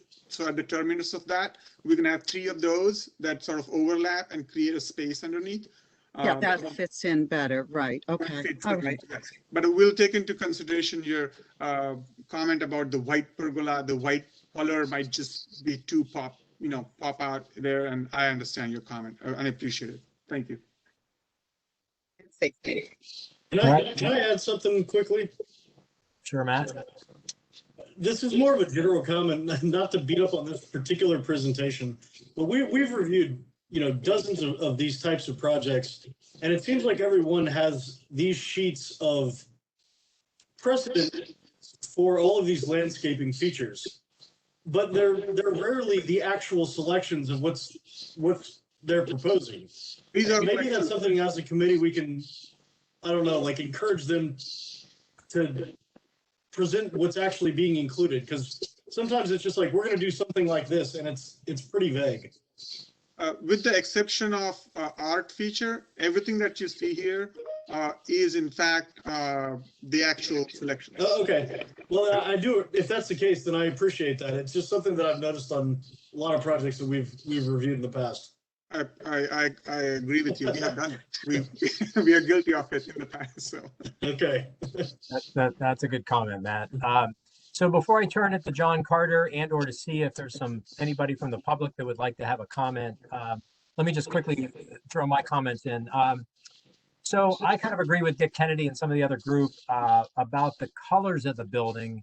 But I really like the articulation that this building has. When I think about the signature apartments, I think the disappointing thing to me is the choice of brick and the colors I don't care for, but it then lacked also a different amount of articulation that I think really spoiled it. And this building seems to have more articulation and different things going with it, but it does seem to think it maybe needs maybe a third color. I love the fact that the open spaces are accessible and it looks like it's going to be some nice quality open spaces. But what's throwing me off a little bit is the RPA area that's shown. I was under the understanding that the county has a storm easement through that area and they were going to require pipes in that area. So I'm kind of thrown off by all the vegetation that's showing up when I thought the county's going to have stormwater pipes in that location. It's all, Rob, it's all showing the existing tree cover as of today. And when we don't know when the county is going to do what they're going to do, or, so we are showing if the county doesn't do, we will see those trees. And if the county does come in and put the pipes through our property there, then you won't see those trees there. Some of those at least. I think it's important for everybody to understand that. What we can do is we can highlight that area a little bit more through dash lines where county is going to come and do their work if we know those lines. And the last comment I have is, I always thought that there was a missed opportunity for this project and many others along the W&OD trail. I was curious if your discussions with Nova Parks, if they ever talked about improvements to the W&D trail and essentially trying to do the parallel trail like they're doing in Falls Church right now. The amount of trail users in Reston has grown, exponentially, and it's just getting more and more. And we'd love to have that conversation with Nova Parks, but I'm just curious if that came up when you all coordinated your park design with them. To my, I mean, I know WDG wasn't involved back in the days. LSG was involved during the FTP process. And to my knowledge, Nova Parks just, basically they didn't want us to do, keep our trails, stay away from them as much as possible. And we did do, we are providing some drinking water fountain right next to W&OD to help the trail people, but trying not to mess or, trying not to interface too much with W&OD. That's how I remember it. Okay, well, thank you. Let me ask Mr. Carter if he has any comments. A couple. We heard a lot about the building and the landscape. I'm interested in the access road. And if you look at this scheme, this drawing, now turn to with the trees along the curb and then the sidewalk set back. And then you look at the plan view, and I think pick any one. So the entrance view? The plan, there you go. You see that, I guess you just have to coordinate with the landscape architects to get the sidewalk in the right location, correct? Yes. Yes, this is an early rendering, and certain things were not shown to see the building. It's okay. Now go back to the plan view that you had at the beginning. And I'm particularly interested in the access right at Sunset Hills. Yeah, there you go. There's probably going to be a crosswalk there, I suspect. And I don't know what the county DOT has talked about, but there shouldn't be a wide radius at the access point. That should be a narrow access, and maybe we're. If you zoom in there, Steve, yeah, I see it. I think I see what it we pretty have is a small island yeah. that we need to. I will also say, John, that there is an access. We are still working out with the county that there is potentially an access from our access road into that parking. Yes, I know. That was one of the going back and forth on it, and so our civil engineers are still working that out. So I'm not. This is probably not the most current configuration we have, but that's all being worked out with the county. Yeah, I'm not sure which is better to have an access point. I hope the county's parking goes. That needs to disappear. But the sidewalk goes across the trail, the WNOD. You just haven't colored it here, right? Right. Yes. Yeah. I think you should pull it. You know, frankly, I wish there was a sidewalk along your whole frontage of Sunset Hills with street trees and the lights and all of that. You can't do that. I think a little bit better at the intersection, because there's going to be a lot of pedestrians crossing there, and pulling some of those existing trees back. It's by that symbol number 1.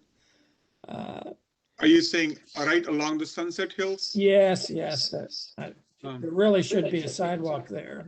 There's It's no in the sidewalk. web for easement, though. I don't think we have any easement available in that area, but we'll talk to our civil engineer and see what. And I wonder if I think a sidewalk on both sides would be the way to go, but if you only get one side, I wonder if it should have been on the left side. That would have been away from that conflict point at the intersection, and it would have been perhaps a more direct access to the front door of your project, and probably would help people on the trail getting to your park space. But I would think about that.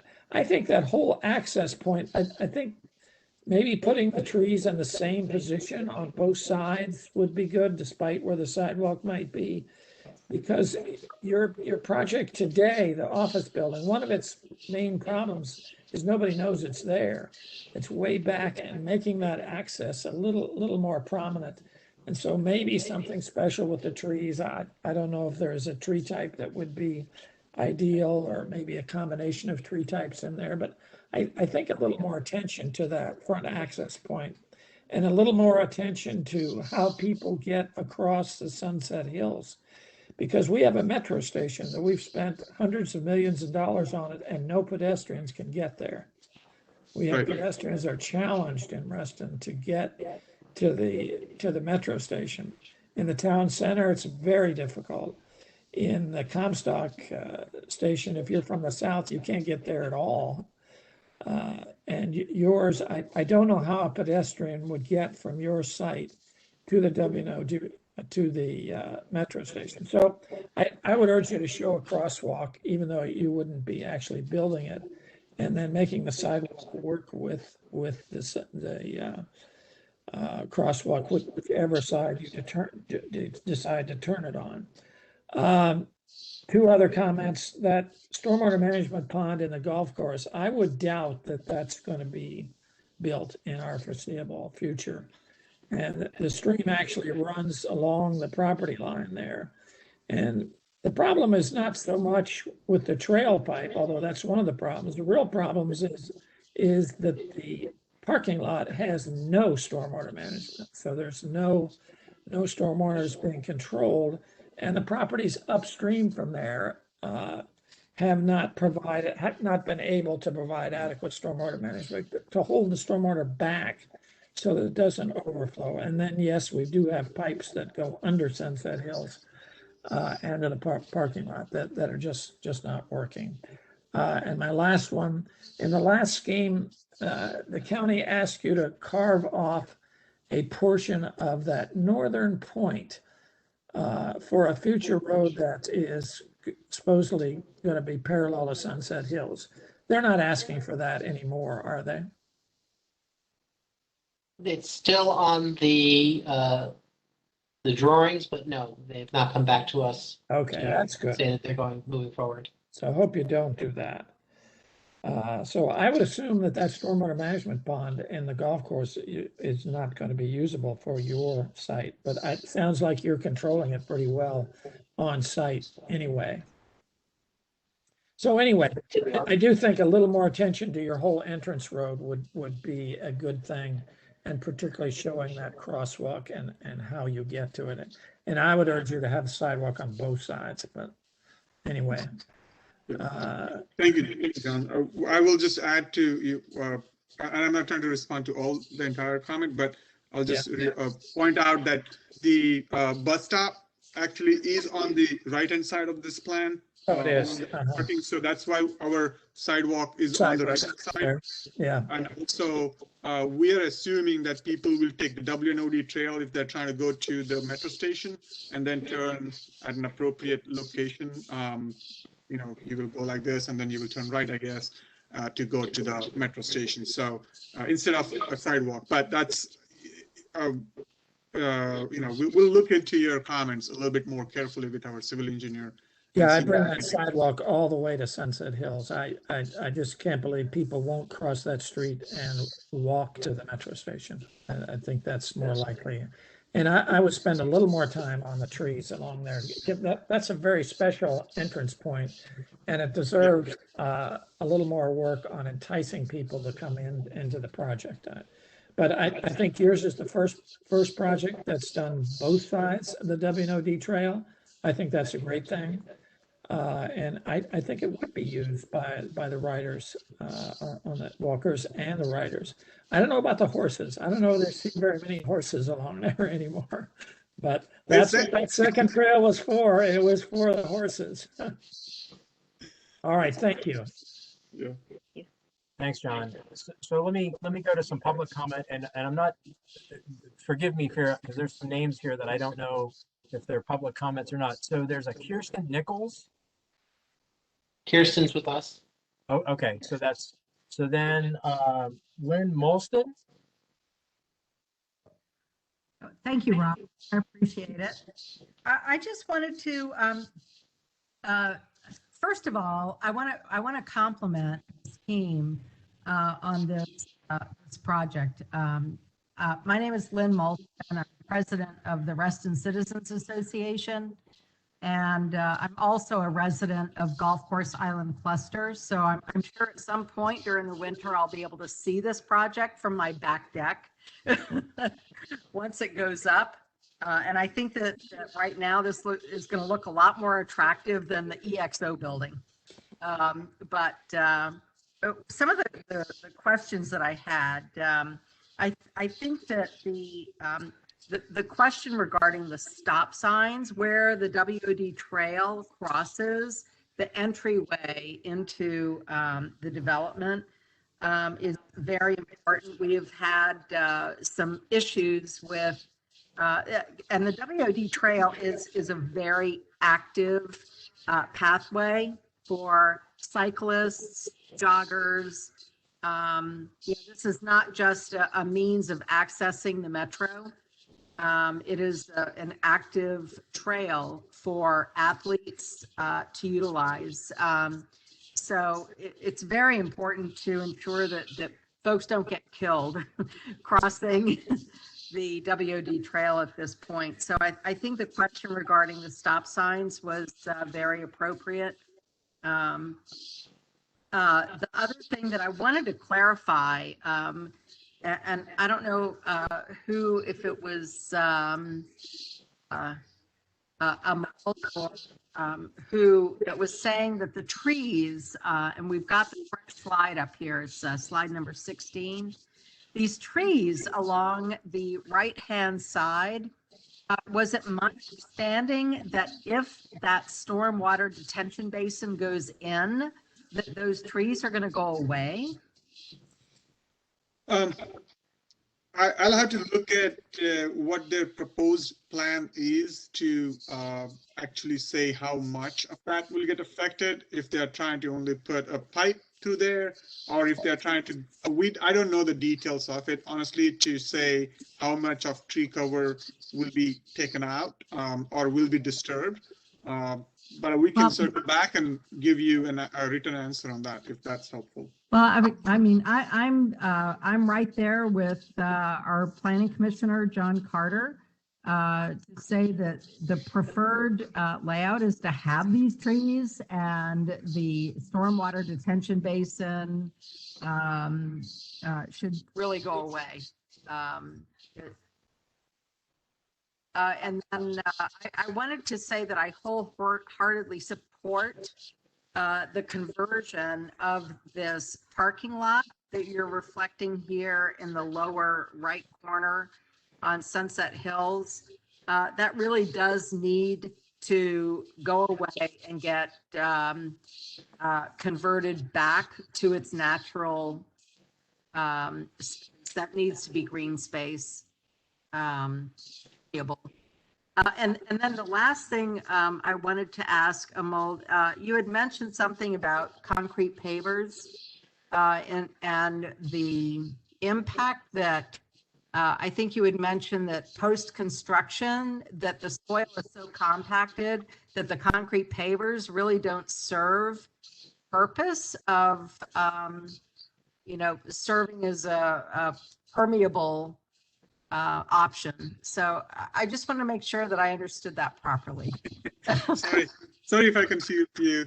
No, the question that I was trying to answer was if there was any permeable paving, and the answer to that question was no. And partly, I guess, can we do permeable paving? Yes, we can put permeable paving, but the soil, if you do the geotech analysis of the soil, it will not percolate naturally. So there will be a tremendous amount of work that will have to go in place to make it a permeable thing. Because what I was saying is that the construction process will compact this whole area substantially.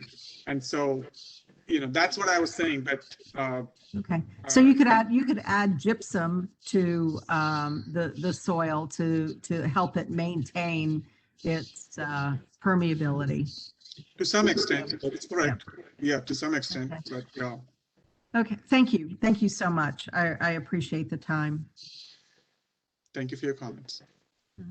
Thank you, Lynn. A couple of people have their hands up. I'm going to go to Katie and then Tammy. Nope, I never took my hand down. Sorry. Oh, okay. Tammy? Yes, 3 or 4 really quick questions. When do you anticipate breaking ground?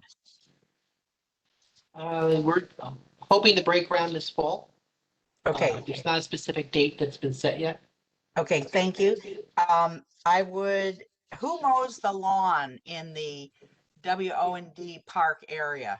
Who maintains that? Not me. Well, who does? If there's a lawn there and it requires maintenance, who does that? Kurt, can you help answer this question?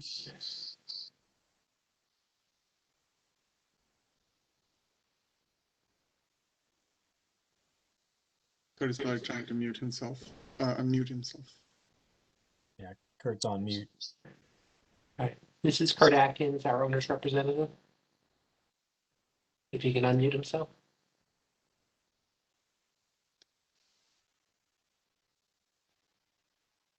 So Kurt? Kurt, you're muted. Trying to decipher it.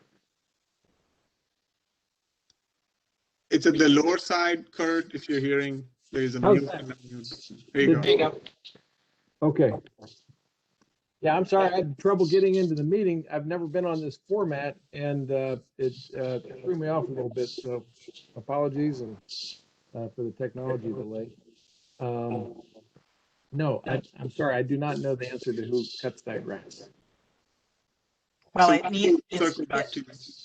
okay, thank you, because it will need to be maintained. Also, please keep in mind that two things on kids playing. Oh my goodness, our planet is on fire and children playing on a play area will need some sort of shading. So consider that, please. The other thing is, because you're adjacent to the golf course, which is a phenomenal site, what you don't want is a wall or no barriers, maybe a barberry hedge or something to keep kids off the golf course, because kids really don't understand, oh, it's a big flat lawn, the golf course, I'm going to run out there and play around. You cannot do that. That's dangerous, and the golf course is really used. So we don't want them conked on the head with a ball. And that's it. And thank you so very much. That's a good comment. Thank you, Tammy. Thank you, Tammy. I believe we've gotten through everybody's comments.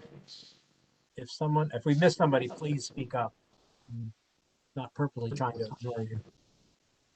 I do think it, John Carter back again. I thought that was a good comment from Tammy.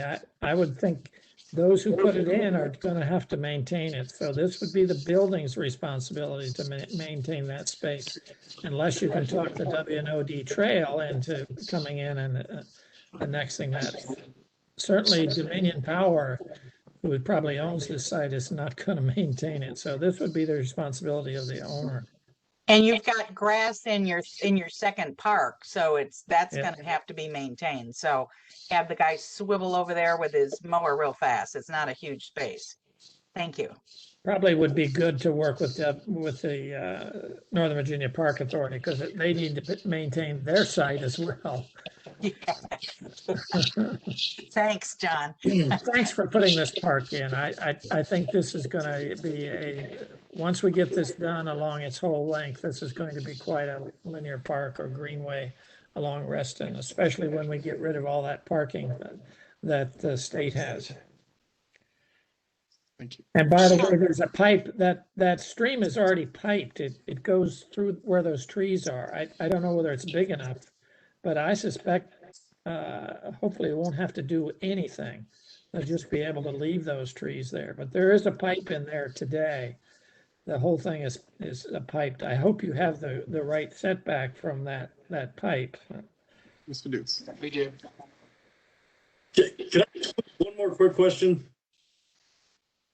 As someone who plays golf occasionally poorly, is there any concern with people along the fairway there with an errant shot coming into this public space or even hitting the back facade of the building?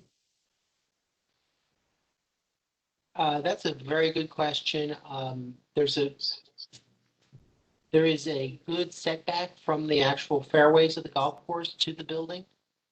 As you can see from this aerial photo, there's a number of trees there. But as a really bad golfer myself, I can tell you. Yeah, I was about to say, I think I've shanked balls that bad before. Yeah, it would be a really, really bad shot to get onto this property, but all right. There's always the possibility. All right, so Stephen, we've almost been here 2 hours with a lot of comments, a lot of good comments, and I guess the takeaway here is there isn't an approval process with our group tonight. These are comments given to you for consideration, and there were some questions that were posed that I guess we'd love to hear some response back, because some of the things you all said you needed to go back and check on and then maybe get back to us. And you could do that in an email or some written form that I could get to the group. But but we would really appreciate your consideration for everything you heard tonight. There's still more process for you to get to the finish line, and certainly Mr. Carter is a part of some of those processes. And we're always going to be looking to make the best product in Reston that we can. And you guys are really off to a really good start, and you just heard a lot of those good comments that could maybe make the project even better. So do you have any finishing words of or questions or comments you'd like to have before we wrap up? Kurt, would you like to wrap up for us as the owner's rep? Sure. And again, apologies for a little slow getting to the meeting, but we certainly appreciate everybody's time tonight. We're very excited about the project. We think we've got a very top-notch design team, and very capable, and certainly a lot of good comments tonight that I've actually been taking. I've got about 3 pages of notes, and so yes, we do have some questions that we're going to follow up and respond to, and take all these comments under consideration, certainly. Well, thank you, Kurt, and thank you, Stephen, and thank you, Amol, and everybody else on the team. Appreciate your time tonight, and hope it was constructive. Absolutely. Absolutely. Thank you all. Thank you, everybody. It's Everyone. a pleasure. All right, so we're going to let you all go, and we're going to keep our meeting going with our committee to go over some administrative stuff. If that's okay. All right. Thank you, Rob. Thank you again for your time.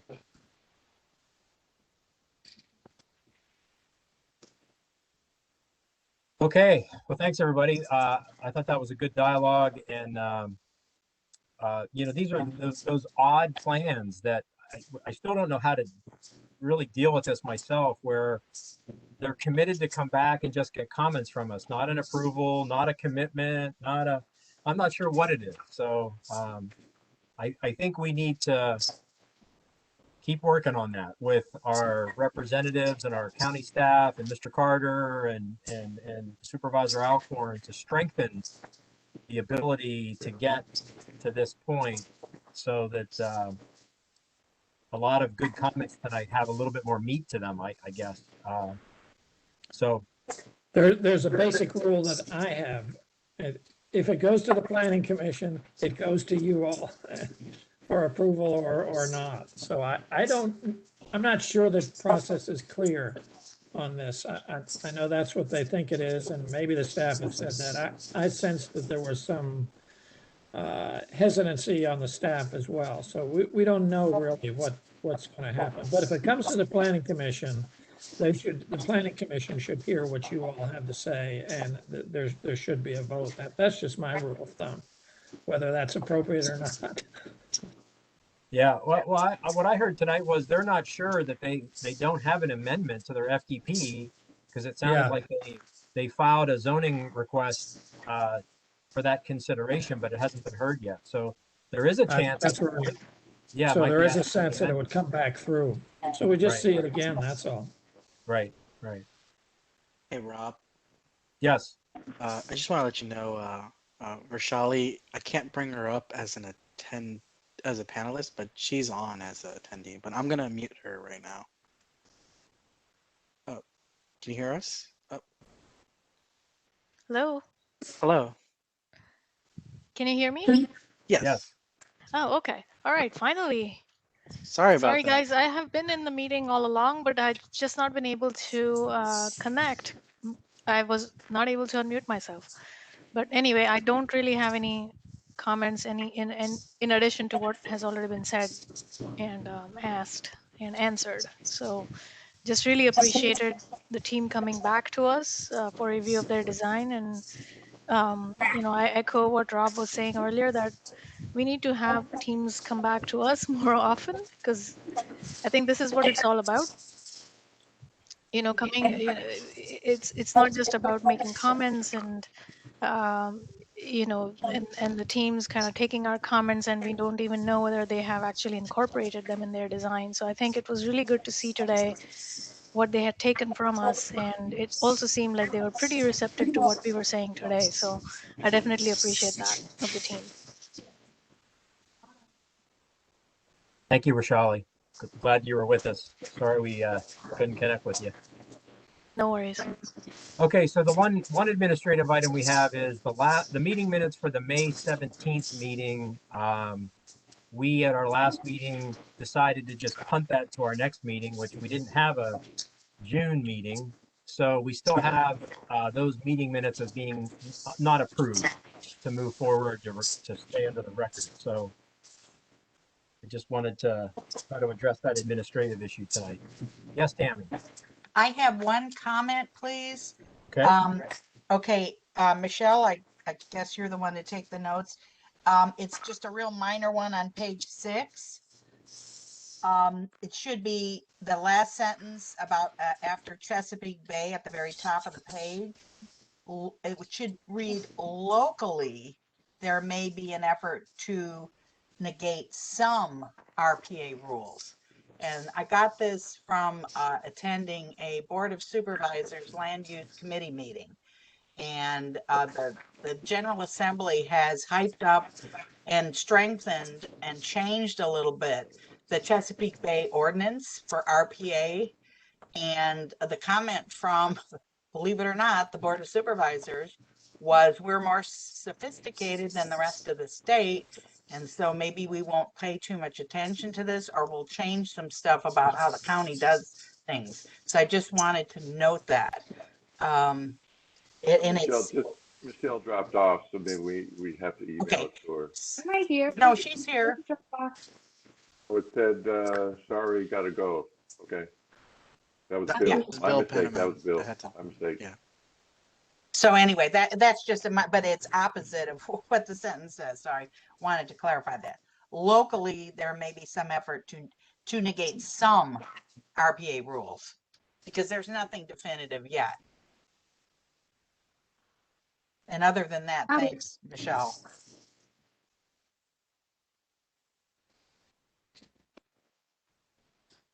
Okay. So we're looking for a motion to approve the meeting minutes. I so move. That's Tammy. I so move. All right. A second. Second, Kennedy. That second, Dick Kennedy. Okay, so all in favor, wave your hand, say aye. Aye. Aye. Any opposed? Okay, so those meeting minutes are approved. I'd just like to add, those meetings are fabulous. Yes, they are. Thank you. The video helps. Okay, so the second item, I wanted to just get a pool of the committee tonight about the comfort level of getting back together in person. And I'm not trying to suggest we need to do it immediately. I'm just trying to understand where we think we all are. I've had in the back of my head that maybe we would just ride the rest of the year out virtually and then kind of see how 2022 goes. I will say that we got together with the Hunter Mill Land Use Committee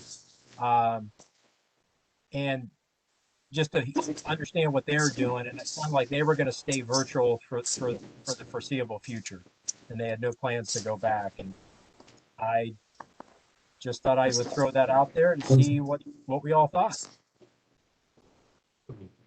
I'd like to comment. This is Tammy. I would like to stay virtual because this variant D is really picking up speed, and I hope it doesn't, but we won't know. And now, as of tonight, the children going back to school that are under 12 and not vaccinated, over 2 years old, are going to be required to wear masks. So that is so sad, and I'm so sorry, and I'm, don't kill the messenger, but I'm concerned about that. So I'd prefer to stay virtual until we know. Matt? Yeah, just my personal take, I do not have any concerns about in person and no fears regarding that. I will say though that just the way I set up at my house here, it's actually been really nice for me because I can run the meeting with the video sharing on one of my monitors, and I've got my big monitor next to it, and I have the presentation right up there. And it's actually been nice being able to kind of zoom in on things and check things as we've kind of gone through the meeting. So I've enjoyed it, having the ability to do that from my home office here. I'd like to add also that Reston Association, I'm on 2 other committees, and they have essentially decided to stay with virtual or a hybrid combination of the 2, with in-person and virtual. And the other thing is that even they have pretty large spaces for the number of people that attend them. But where we are for our in-presence space is the room can get really rather crowded. So that's just something else to think about.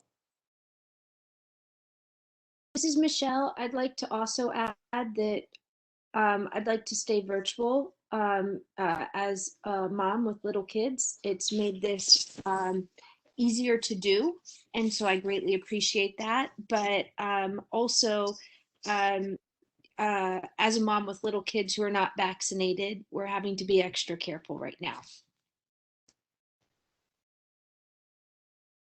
Rob, this is Dave. I think it is prudent to do what you suggest and at least stay virtual through the end of this year and see where we are with the D variant or the Delta variant or the next variant that's going to certainly appear before this thing gets snuffed out.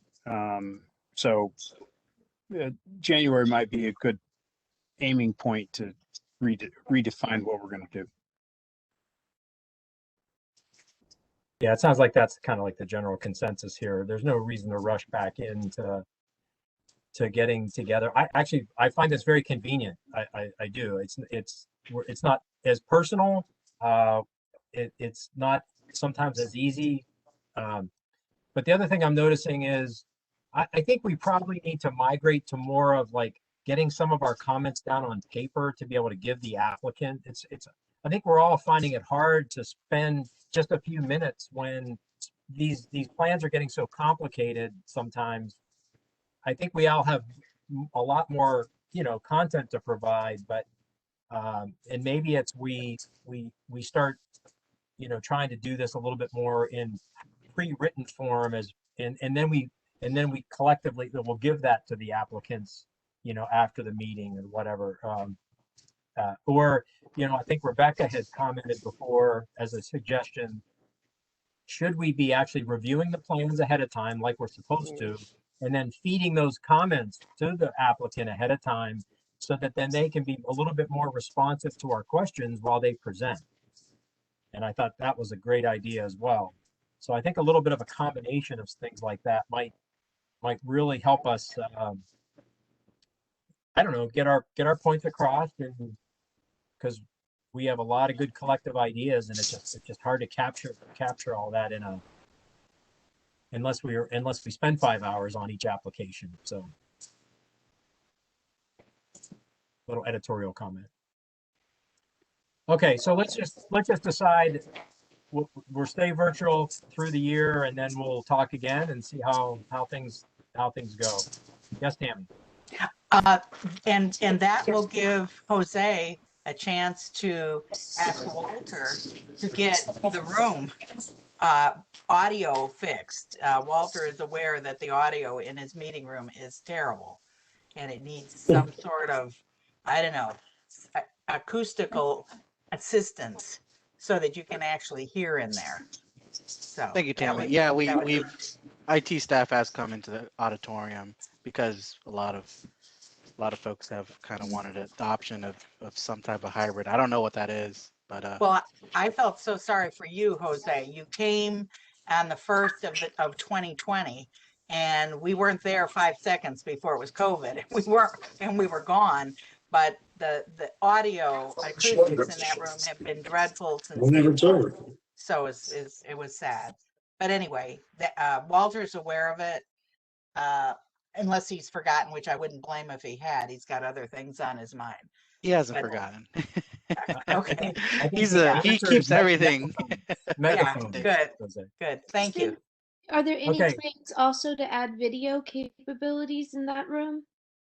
Like I mentioned, the IT staff did come in to look at all the community room spaces, just because there's been some push for trying to do hybrids. Like I said, I don't know what that entails, and there's some things that we have to deal with that space. So yeah, they took an initial look at that stuff. Okay, great. It should include video as well for folks that can't join or stuff like that. Wonderful. One more question, Rob. You brought up submitting our questions ahead of time. What would any answers we received in writing, how would we disseminate those to the public? Would we add those to the website? Well, I think we should have a plan for how to get that information out if it's not discussed in the public meeting. Yeah, no, that's a good point to try to, keep that, the flow of information going, the transparency for sure. It's a means of just trying to, maybe we can set up a system to where we can have a better website presence or portal, if you would, to put information and then people have access to it once it's there. Not only the applicant, but also all of us, we could see each other's comments and the public can see it and the applicant can see it. And maybe there's a way to structure that. Yes, Tammy. I'm not in favor of the questions ahead of time, but I am in favor of the committee members writing down their questions so that when it's their turn, they can go through them in an organized fashion. And that way it helps everybody know what's said. And I find that very helpful. And I appreciated tonight, Rob, particularly that you let us have time, because you frequently ask us 2 minutes, 2 minutes. No, this is the most important part of Reston and access of plans to the community. And we cannot rush through this, because what goes through us is getting built, and it has to be better than it's been before. We have to get our trees. There's a bunch of us on this, in the committee that are also on the master plan writing. And we're working so hard to make sure that the plans, I was sort of like wanted to shout out, you guys are lucky you're getting through before we get our new master plan in, because if it's got what we're planning in it, there's going to be a lot more requirements for green buildings, a tree canopy plan, a stormwater management that's different from what we have now, because we want better. We have to fight the climate change more aggressively than it's been fought so far. So in that, I appreciate you letting us have the time this evening to ask the questions we needed to ask. Thank you. You're welcome. Okay, so the last thing I wanted to bring up tonight was there were some Hey, Rob, emails. sorry, Yes. I had my hand up. I don't think you saw it. I just So I wanted can't see it. to respond. The intention that I had for the suggestion to submit our comments in advance is so that when we do get the presentation, that a lot of that stuff is incorporated into the presentation at that time. So I did that previously with a presenter, and it was great because it was part of the presentation. So I don't know that the public would necessarily have to know every question I asked behind the scenes because it was part of the presentation.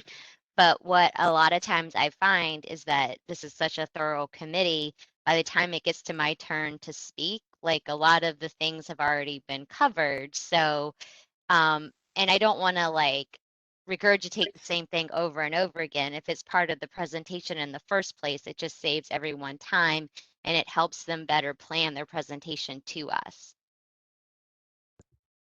Very good point. David, do you have your hand up?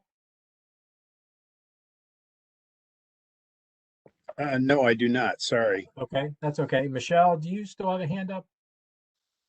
Well, I would just add one thing. I mean, I think though, if they provide an answer in writing, perhaps that should be shared with the public. That would be though, I mean, I don't know that every question that we ask needs to be shared, but any written response I think should be. Okay. Yeah, we'll try to figure something out. I know it's getting a little bit late here, but let's address, there was some emails that went around in the last couple of days regarding one of our meetings. And I think we should try to address that while we're all together tonight. Um, you know, Tammy, I don't know if you want to say anything about the comments that were made um, at the May 17th meeting regarding, gosh, I forget what that application was. It was the the new Was application it's in the Gateway. town center. So Reston Gateway. Do you want to have any? Do you No, want I to think address this? I think my email was clear in that I wasn't, you know, s- what I said was exactly, and you can go back and look at the tape. I may be dotty or the press got it wrong, but there was a discrepancy between what we were told as a committee about the amount of parking. And if you remember that meeting, which was long ago, I kept asking Boston Mark, and he had a Boston Properties person with him, are you digging deeper? Are you digging deeper? Is that you're taking above ground parking and you're putting office in there? No problem, makes perfect sense. But where is that parking that used to have to be there? Where is that now going? Because of the concern, is Metro going to be viable? And that building is a residential tower with a lot of units in it. And I don't remember the exact number, but it is many, many. It's way more than 300 that we have today. It was 600 or 1,000. I mean, it was a lot. And where we don't want to get another Harrison going, where there's not enough parking for the residents. So that was my comment, and the press came back, and the suggestion was somehow that I was, uh, you know, calling Mark a liar or something. I never said that, and I didn't intend that, but I want accuracy. And the reason I want it is there was a case outside of Reston that I worked on where the attorney and one of the certified experts for the project down out and out lied and presented false material. And we as a committee, that happened for real. And John Carter is well aware of it. He walked the site, and after the attorney swore that she was truthful, and the witness, the certified person, swore that he was truthful and he had the right documents, John was able to stand up and say, I walked it, I saw, a spring there, and the people who have taken hours and hundreds of hours of time to research this project and fight it, they're accurate. And that particular project disappeared off the face of the earth. The attorney is still practicing, and the certified expert was just appointed to a prestigious environmental panel in the county. There's been no ramifications at all for presenting false stuff. I'm not telling you anything other than it has happened. So as a committee member, I'm very alert to that. And when the press came back and countered it, that was my concern. So I put out the email I did that explained it perfectly. I'm done with it. Okay, Tammy, my recollection of the May meeting was, you had heard something in the news that turned out to be inaccurate, that during our meeting you were kind of, in the meeting minutes, talked about Mark not being truthful and complete in his presentation of information. And I just think we have to, as a committee members, be a little careful when we take some pieces of information that are out there and then we try to make statements like that in this case turn out to be not correct. And And I think Whoa. one of the better ways to deal with that is to maybe get with that person directly, try to get a clarification before we then have to bring it to the committee and give other people the impression that someone was doing something not truthful. That may be your view. I was never casting aspersions. My point was the press contradicted what we were told, and I believe in total there was a reduction of spaces, whether it was legal or not, whatever. I get that the press could have been confused.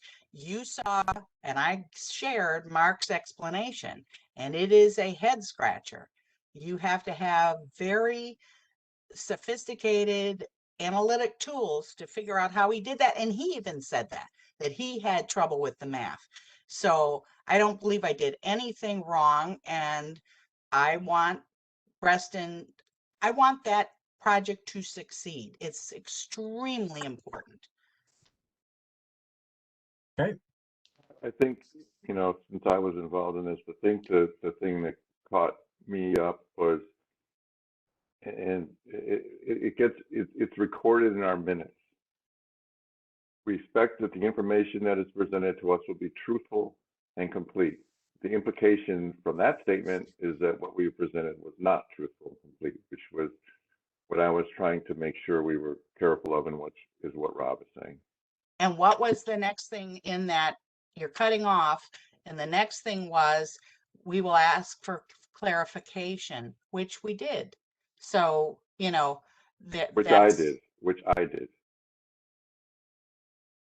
No, the day that Mark, I guess you told Mark, and Mark got a hold of me and said, are you confused? Correct. Call me. And I asked him for data, and he sent it the next day after the meeting. Yeah. So was I going to call him at 9:30 at night? No, I was not. Well, so just because you did it first doesn't mean I wouldn't have done it. Okay, so again, my recommendation is if we see a situation where we see some things that come about that might we might call it a question, we can reach out to the applicant and maybe have a side dialogue with the applicant before we kind of bring it to the committee and kind of create a little bit of a a sense that someone did something wrong. I don't think that we should. I think it is our job to if we see something that runs counter to what we said, we should be able to discuss that. I don't have any problem in discussing it. I just don't like when people are being. It was in the impression we were getting that someone was untruthful to us, and I think that was a little unfair at the time, without all the facts. Well, the notes that I took said, Mr. Looney said that no parking spots were being removed. The response that we received from him was that, yes, 762 spots are being removed. However, it is in line with their zoning because their parking number is static. So I think that could be argued that that's somewhat of a semantic debate. There are parking spots that are no longer there. However, he's defining parking reduction as is it in line with our method that we're using? So I don't know. I'm sorry, but I don't think that I think that it's completely appropriate to question. Okay. I agree, Michelle. It's fair to question, but I think our reputation as a committee and our integrity does not mean that we should suggest that someone was untruthful and incomplete. Okay. Do you remember when Art Murphy said yeah, that's the same exact thing, but I don't remember you going after Murphy, who said in open committee, what are you going to lie to us about tonight, Mark? So come on. He would that's say ridiculous. That. What? Yeah, you're right. He would say that, and that was so out of line. Say it. And I'll tell you, it was the project in back of the API site. And the deal was the graphics that Mark presented had these giant trees that could never grow because there's no place for the roots to be in back to shield the garage from the Dulles Toll Road. And Art it was a male and a longtime member of the community, hail fellow, well met. And he said that, and Mark Looney wheeled on his heel and said, "What?" And Art didn't back down. And Mark went away with his tail between his legs because he did present those graphics. It doesn't bother Mark. You know Mark. He's got an ego the size of, I don't know, what's the biggest planet? Jupiter? You know, he wasn't upset that he's going to have a bad day, but you know, I really don't appreciate being singled out when there's precedent on this committee for that, and I just stated it. So, you know, if you want to keep slinging Just because stuff, I don't know. something was done before doesn't mean it should be continued either. That's Well, not did you say that's not. one thing about it when Art did it? No, you were on the committee. Okay, so I wanted to get that out there since there was some email traffic. I thought we should, you know, talk about it. We could continue talking about it. I'm okay with that. Or, you know, enough said, and you know, we'll have people that'll agree to disagree, and we'll kind of move on. So, with that said, right now we have no applications that are on the horizon at all. I don't have anybody approaching me. We did talk about trying to get together as a group and talk about some of the local issues. I am actually going to be out of town in August, so I was going to recommend we take August off, and then we reconvene back in September. And if there's no applications, we would make sure we have something in place like a education series or some type of you know, something to inform us all. Which, Tammy, that makes me come back to you. Do you where the master plan group is there a schedule that we could ever align with that would be informative to hear from the group? You can probably hear our fait accompli. We're supposed to be done July 26th. That's not going to happen, I don't think. We have 13 chapters, and there's a small group writing most of them. You know, in other words, I don't know how many are on the committee, but not everybody's providing assistance in actual writing. So we're hopefully by the end of August, we'll have it wrapped up. It has to get into staff. Poor Jose is on the floor screaming. I can hear him now, but it's, I don't scream, Tammy. Yeah, I don't I scream. know. Yeah. We've talked. Just for the, you know, thank you for taking August off. We are so stressed with so many meetings and trying to get product in so that it can be approved because the staff has to take it. But it's a fascinating process. Everybody who's worked on chapters has learned an incredible amount, and things are changing. Standards for stormwater, standards for tree canopy, standards for everything are ricky-tick changing fast. So it's a very sort of frustrating thing because we have to have our product into the staff so that it can be presented to and Walter, so that whatever iteration goes out, it can go before the Board of Supervisors probably in January. So that's the deal. And, you know, it'll be a 5-year plan and we'll see what happens. We were working hard. We don't know what of what hopefully what we've written will pass muster with staff and Walter. It's been an enormous job. I can imagine. Okay, Rob, well, Rob, yeah. it'd be a simple matter for Jose to put any of the P&Z members on as on the list for the listserv for announcing the meetings, and they can sign on as I can't remember what the title is, a participant or an Attendee. observer or something like that. But anybody can peer into this.